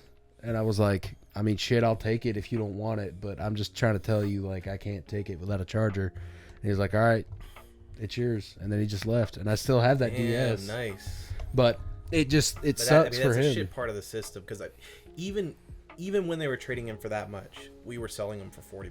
Yeah. And Yeah. you know what they're selling for in Japan today? A fucking lot more, right? 80 to 120 bucks, depending on the quality. And 3DSs, don't even get me fucking started on what those are running. Yeah. Honestly, no. The one that I wish that it never came in when I worked there. But if I ever got a new 3DS, not the XL, that original style with like the swappable faceplates, if one of those ever came in, I would have bought that outright. Oh, dude, they were Black Friday deals for like 3 years in a row, and I wish that I would have gotten one because I actually, to me, that's like the perfect size. Like I don't like the XLs as much. The 2DS XL I think it's too plasticky and flimsy. If I could change the hinge on it, it would be perfect. Yeah. My buddy John recently got a new 3DS XL, and I was like, "Bring it in, let me see it," because we work together. And I was holding it, and I was like, "Oh my god, this is like the Cadillac of DSs." And I remember back at Spring Hill, we had the Metroid Edition new 3DS XL with like Samus on the cover. And I was like, I'm going to buy that shit. And the week that I finally had enough money, it was gone. And now it's like $900 on eBay. No, dude, trade it. Honestly, the worst too is the person who comes in, like when you see a mom and their son, and one of them's carrying either a trash bag or a box, and you're like, fuck. Yep.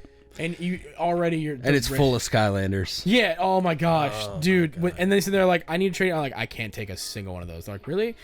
To be fair though, I don't know if y'all did this, but I would just tell them about my case at that point. That was always the go-to. Yeah. Anytime we couldn't take something, I'd be like, go to McKay's. Yeah, I would just tell them that. Same with like this dude came in with a Assassin's Creed Unity Collector's Edition, virtually unopened. Like the game had been used, but the statue apparently was like still in the box, tape and everything. And I literally told the dude, I was like, dude, I'm only gonna take the disc. I was like, literally, we don't take any of the rest of the stuff. And I looked him dead in the face, like, please take this to McKay's. I will, like, do you want the statue? He's like, I don't really need the statue. I was like, I can't give you anything for it. I bet that's what happened with Matt's. Matt has the Metal Gear Solid 5 Collector's Edition in there, but the only thing is it doesn't have the actual game disc. I bet someone took the game disc and traded it in at GameStop and just sold that on eBay. Because it still has the steelbook and the special features disc. You make more doing it that way anyway. Yeah. And I feel bad a lot of times. Because there's stuff there. I have a Devil May Cry 4 demo disc that someone had traded in we didn't take it. I told them it took every ounce of me not to just put that to the side and not tell them, but I was like, hey man, I can't take this. I've got the Final Fantasy X HD Collector's Edition book, and that was in that weird era where Square was like, let's put the games in books. Final Fantasy X, World of Final Fantasy, Kingdom Hearts 1.5. 1.5 up until like 3. Yeah. But honestly, I like their new deluxe editions where it's like the special box. I like that you get the regular case and the steelbook. Yeah, but, I think that's... I don't understand why you wouldn't do that. The regular case doesn't cost them anything. Yeah. Mm-hmm. I feel like every company should do that. Nintendo doesn't do that anymore. Even fucking 2K does that. The Borderlands game was like that. Like, I bought Metroid Dread, it was. and it's just the steelbook. Yeah. It kind of sucks. They've been doing that because Xenoblade 2 is the same way, where it's just a steelbook. Yeah, which I understand for Xenoblade, because it's like you don't expect people to buy that, which I understand. But they do with all their stuff, because I have Three Houses and Engage. No, actually, it's a lie. Engage did it. It has this plastic and the steelbook case. Well, that's weird because Three Houses didn't. Yeah, Three Houses didn't. Engage did. Yeah, because I have both. I have the plastic case, and then the steelbook is just there with it. I'm like, what the fuck? Why? I wish Engage was better than it was. I'm gonna be honest with you. But nah, dude. Trade-in sucks. Did y'all ever have to do like the phone pitches? Oh yeah. I never did it. Like straight up, like just didn't do it. Like that guy threatened to kill me. That was twice. I had people come in and try to pay their phone bills, and I was like, I have no fucking idea how to do that, because they just never taught me how. Well, no, we couldn't do it when you were working there. Oh. You used to be able to, but you couldn't when we were working there. It was just a thing that used to happen. I don't know how long these people went without a phone bill. Apparently, they had to have all just gotten out of prison. Apparently, I was reading into this. Apparently, you could take DVDs and trade at GameStop when the PS2 was like the biggest thing. Which is, I would have hated that, because somebody just bringing like just old DVDs they found at Goodwill. It was kind of dope buying like used PSP UMD movies though. No, that was that cool. I That liked. was like that stuff that Grant and Mike did, where they fucked up the pricing on what you could get for trade-ins for like a certain cable, or I think it was just like a micro USB, And so they just went and bought 1 million of them on eBay and traded them all in until they got their accounts flagged. Jesus Christ. There was so much, like, when it comes to the trade-ins, like, this dude brought in his, like, Game Boy Color. Perfect mint. And he had, like, Crystal, he had Tetris, like, he had all these games. Crystal itself is worth more than the Game Boy. And I'm like, and I come in after this trade-in, and, like, it was one of the, like SGAs or GAs or whatever. He's like, yeah, dude traded this in. He was very sad about it, but he needed rent money. And I was like, fuck, dude. And, like, it sucks, because then, and this is before, because now apparently they're willing to sell retro shit in the stores again.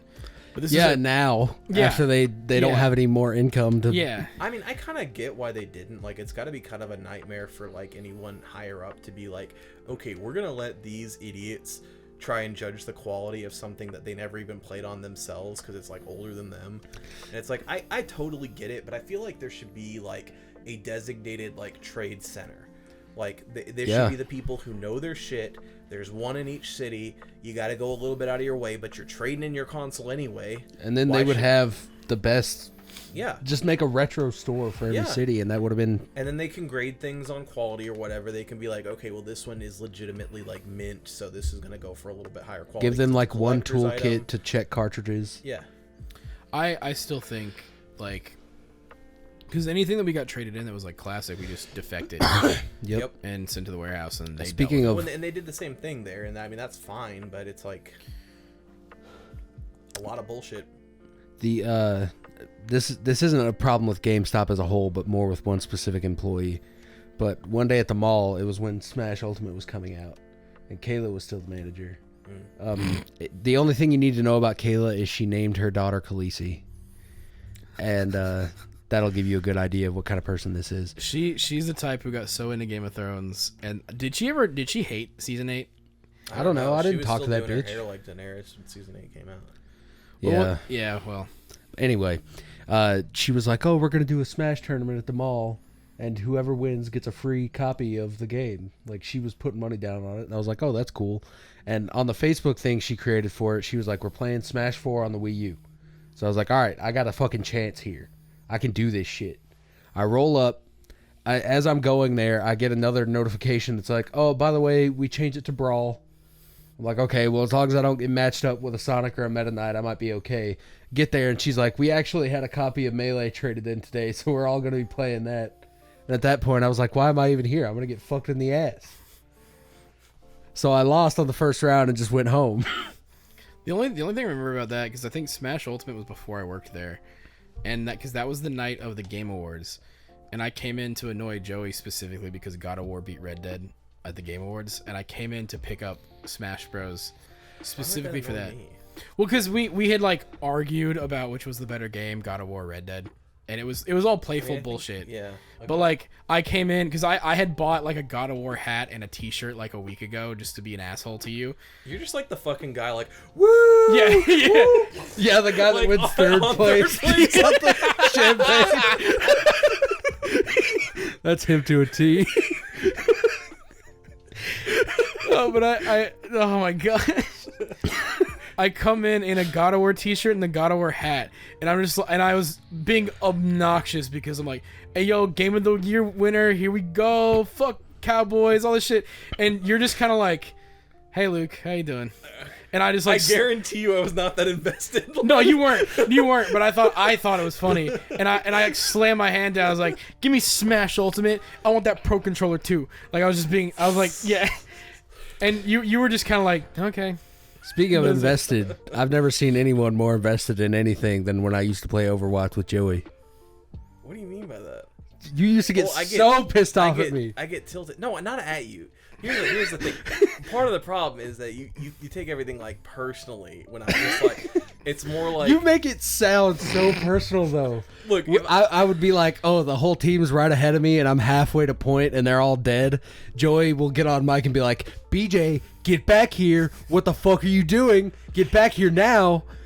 I don't remember that. Well, I'm not surprised.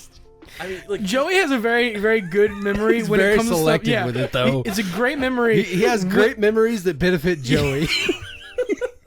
all things that here's put the- him in a good light. He remembers all that. The second it's slightly negative, I don't remember that one. No, I don't know about that. No, I'm a piece of shit.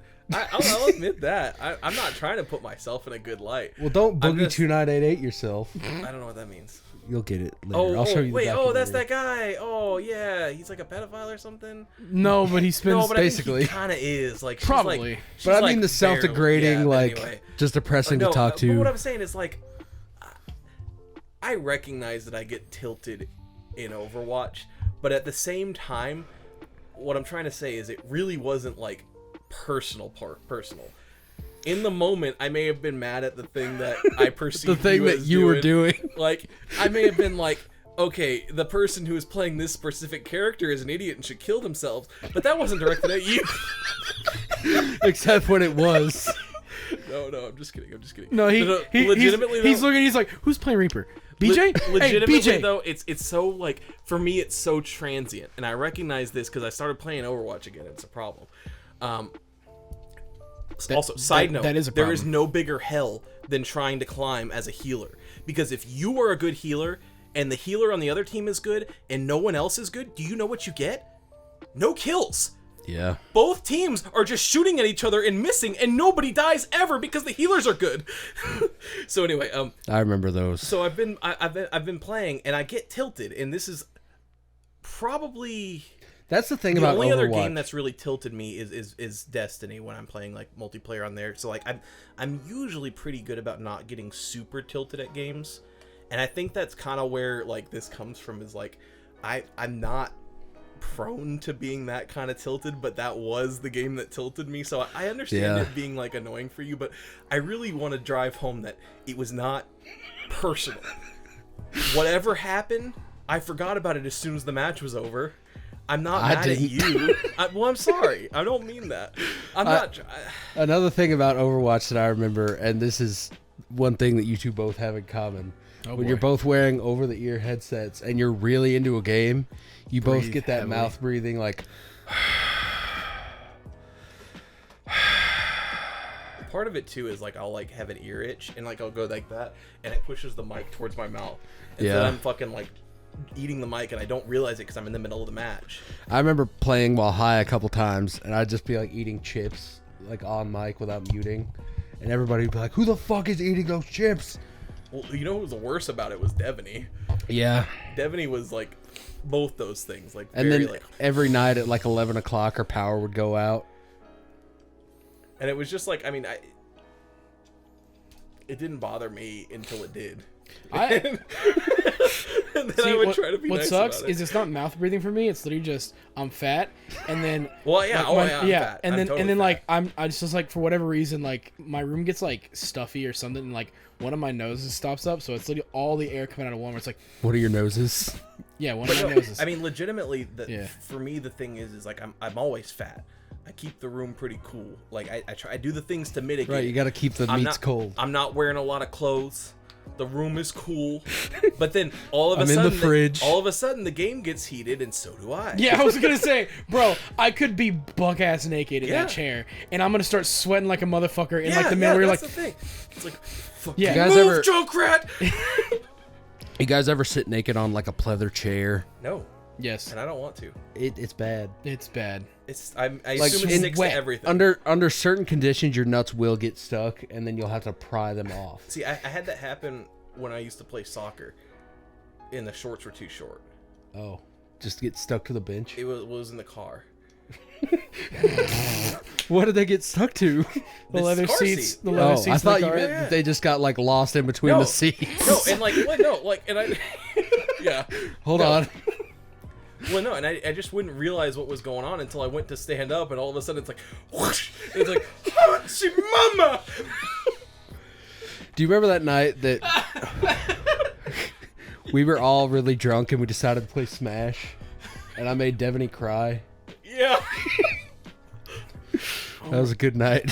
I remember the night we were playing Halo. You, me, Matt, in a. You threw up in your bed that I night. Threw up in my bed. Oh, no. It was we were all getting drunk because it turned into. It was like, oh, we're gonna take a shot after every match, and we played a couple matches, and then it got to the point where it was like, oh, just take a shot all the time, every time. no matter what you do. I had every time you die, take a shot. Every time you load a game, take a shot. Yeah. Every time you shoot, take a shot. Well, it was funny because there was like a good like 3-match window where we were all drunk enough that we were really good.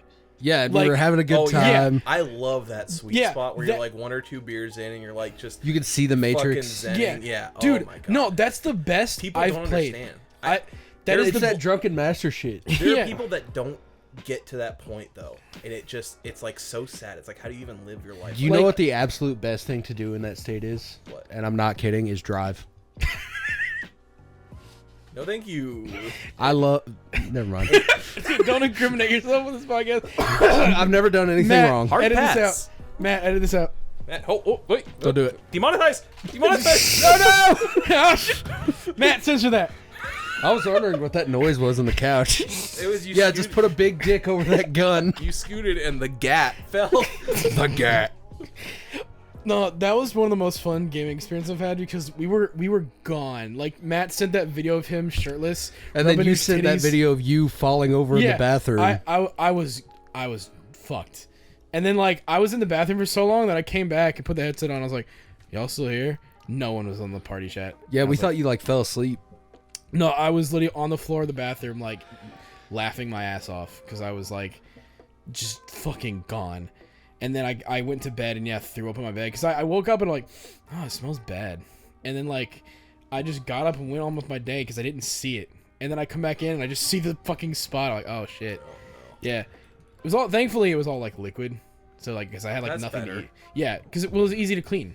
I threw up a It bunch just of... means it's soaked into your bed.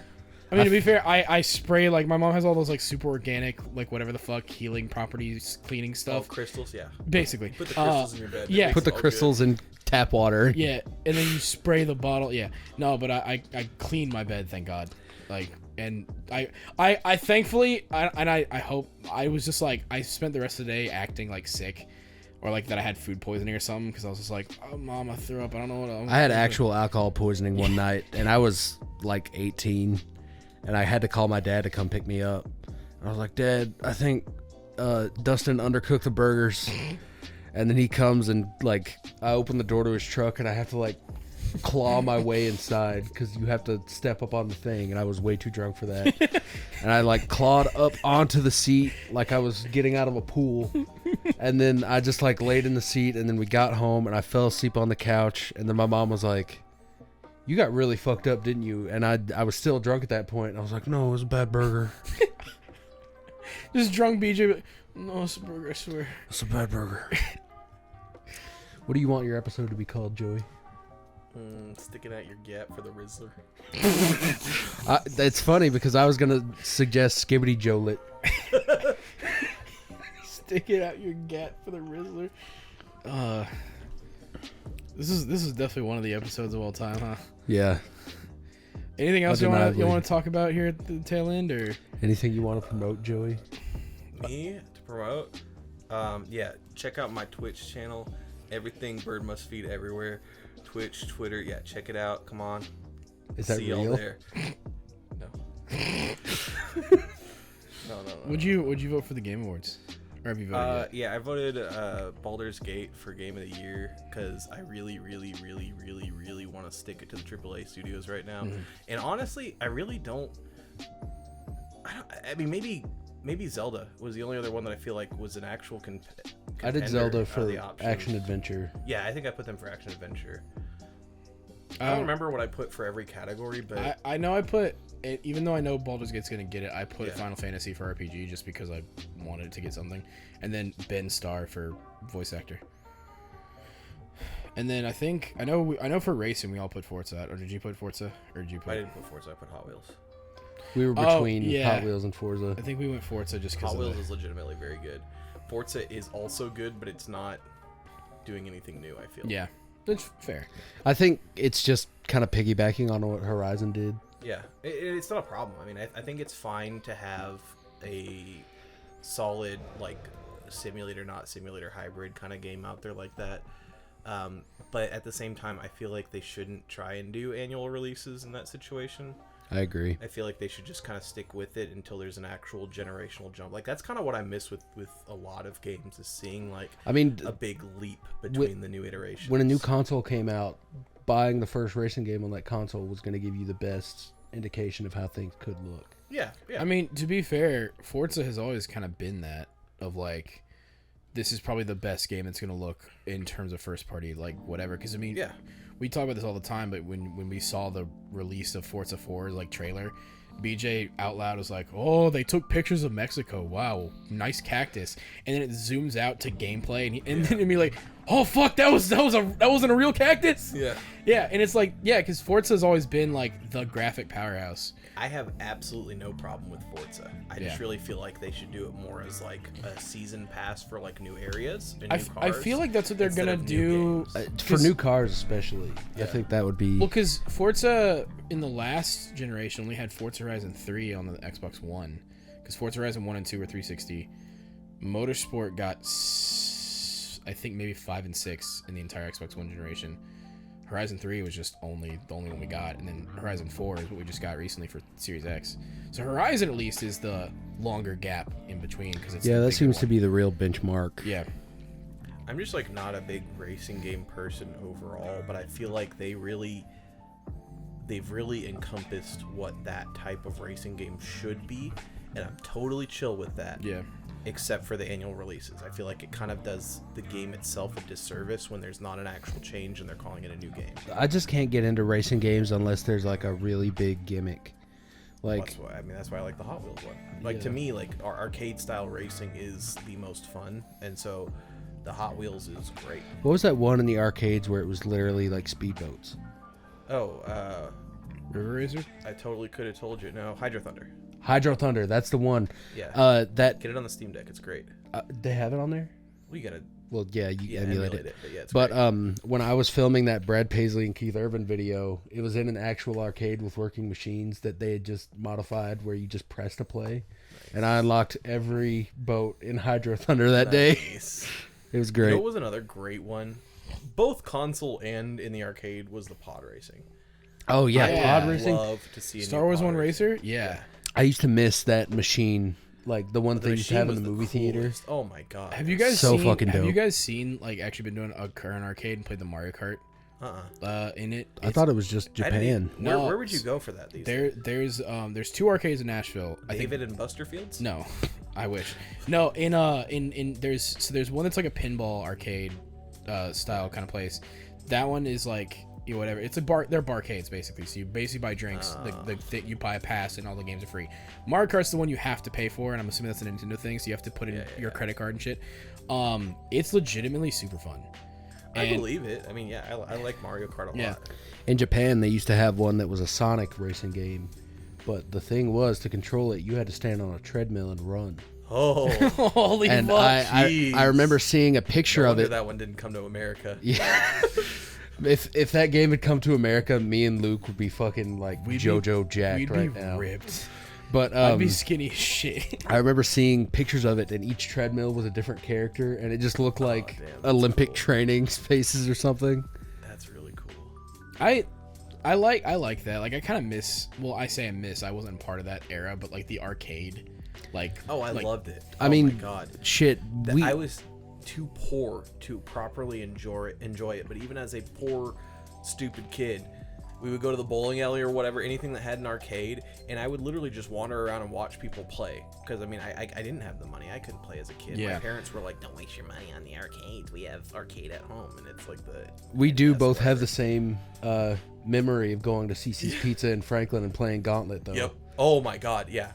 And I was one of the only people that actually utilized the save feature on those. And so I had one of the top scores for like a long time on that cabinet. I gotta figure out which version of Gauntlet that is, because I want to play that again. It's Dark Legacy. You can get Is the it Dark game. Legacy? It's the GameCube Okay. one. Because I have it on my Wii. I don't think I've played Gauntlet. It's It like is great. Diablo. Okay. Yeah, like Diablo with 2 buttons. Okay. I think my favorite thing, even to this day, because I've been to the arcade a couple times, you know, with work friends or with other friends, and I honestly, some of the best time, especially in barcades, where you just get a little drunk, and it's that feel where like you get a little drunk or you get a little confident. Smack talking Mortal Kombat at a barcade, That shit hits different. There was My an dad arcade. used to take me to the movie theater. So like it's a church now, but behind, I don't even know how to describe it. Anyway, there's like this little area behind where the Kroger used to be. And it's Yeah. like a ditch, and it was way out of the way, and that's the reason it didn't survive as a movie theater. But there was a Primal Rage arcade cabinet there, and that was the only one I ever had my parents pay for me to play on, and it was because my dad liked to watch me kick the older kids' ass. Because I was like, I don't know, maybe 10 or 12. And there'd be like these like 18, 20, 30-year-old dudes lined up there, and my dad would just keep feeding quarters, and he's like, kick his ass, Joe. When I remember I went to Gulf Shores with my parents when I was a little kid, and we went to some water park, and they had a Marvel vs. Capcom 2 cabinet. And that shit was like an imprinted memory in my mind. That was the coolest, because that's the first time I'd ever seen the game. It blew me away. Yeah. MVC2 is one of the best fighting games. They're bringing it back to Evo, aren't they? It was either last Evo or it's gonna be this one where they're adding a retro slot where it's going to be a fighting game that is long past. To like, so I think that's gonna be the best chance of getting Melee on Evo now. Yeah. That just means Sega never has to make another Virtual Fighter. Yeah.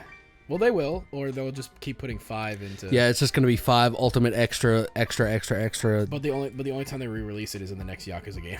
Yeah. Isn't Sonic the Fighters in 8? It's in Gaiden. Yeah. And in Lost Judgment, I think. That's wild. Yeah. That one's hard to emulate too, so I bet they did a standalone version just for that. It runs really well in there. Yeah. All of their arcades run like I remember there was a while where I was playing that like Mech Fighter in Konami 2, right? You would know this.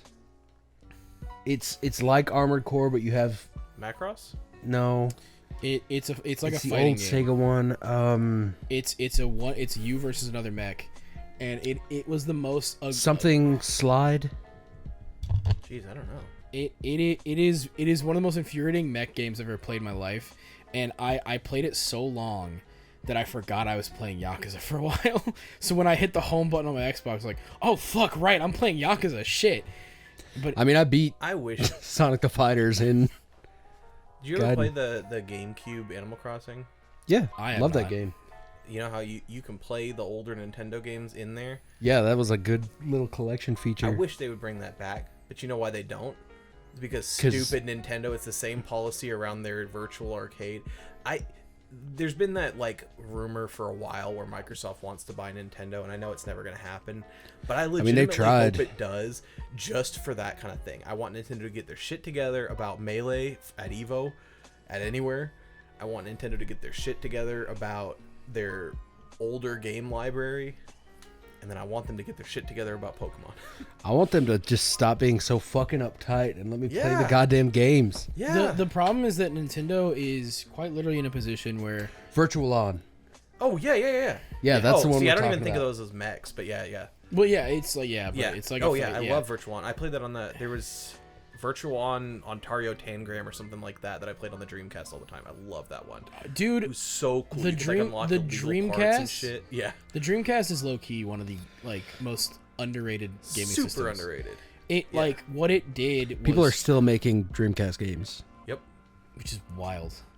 I want to get a Dreamcast like actually and try to like start collecting like. It's Dreamcast easier to get games. them now than ever. Yeah. You can import them pretty easy. I don't Aren't they remember region- if they're aren't easy they to region unregion free? lock. Or no, they are region. I don't mean, remember. there's a really easy Is it hardware mod. Is it like the Nintendo where you got to solder in a Switch, like the GameCube was? I know. I don't know actually.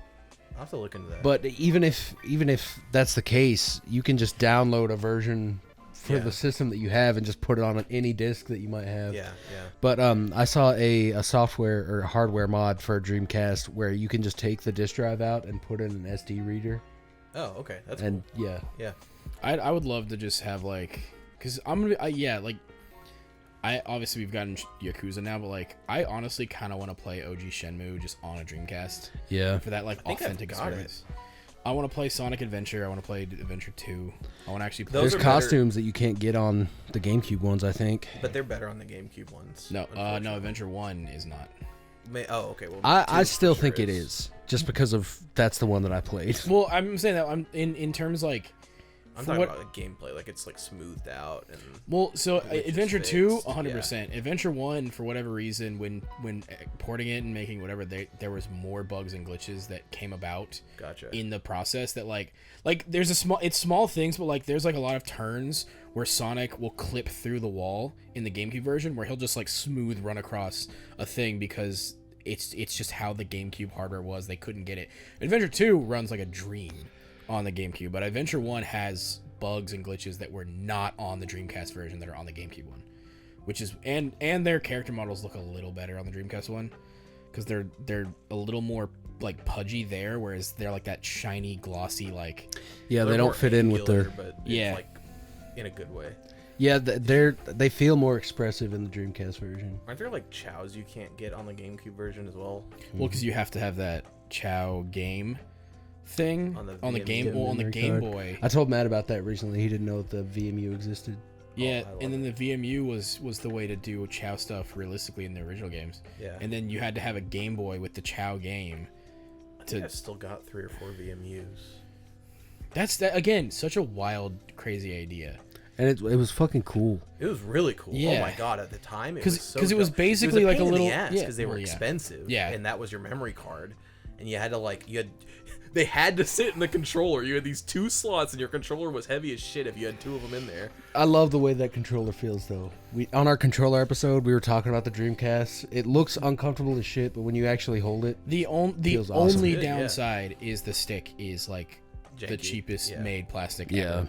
But it works really well. Yes. At the time, it was like fantastic. I mean, shit. If all it takes is me getting a new joystick in there, it's an easy. I guarantee you, it's a lot easier of a mod than it probably seems. I mean, you would just have to open Yeah. up the casing and take the thing off. And put in a better one that's probably like a nice rubber, or like a harder. I mean, like, shit, better there's plastic. companies that make repro controllers for everything now. You could probably find one that has like an upgraded stick that'll do all the same shit.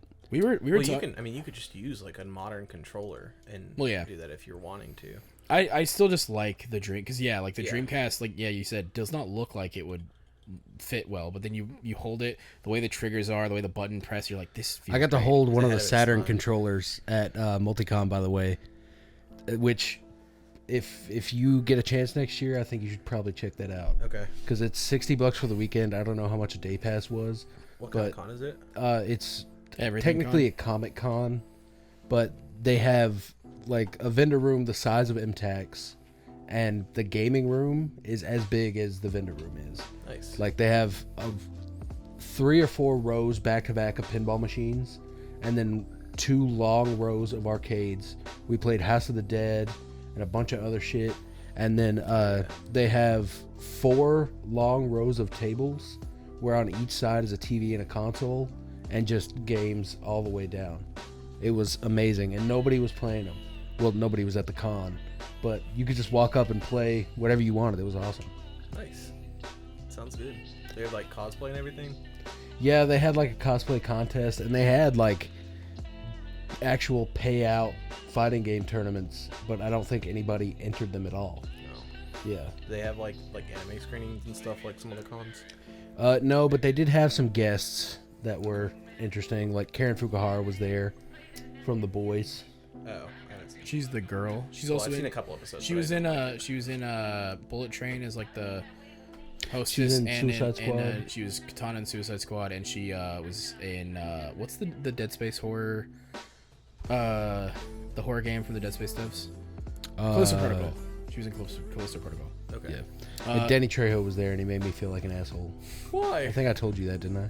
I remember you mentioning it, but I don't remember what happened. Okay, well, we're running a little long here, so let's wrap it up. I'll tell you afterwards. Okay.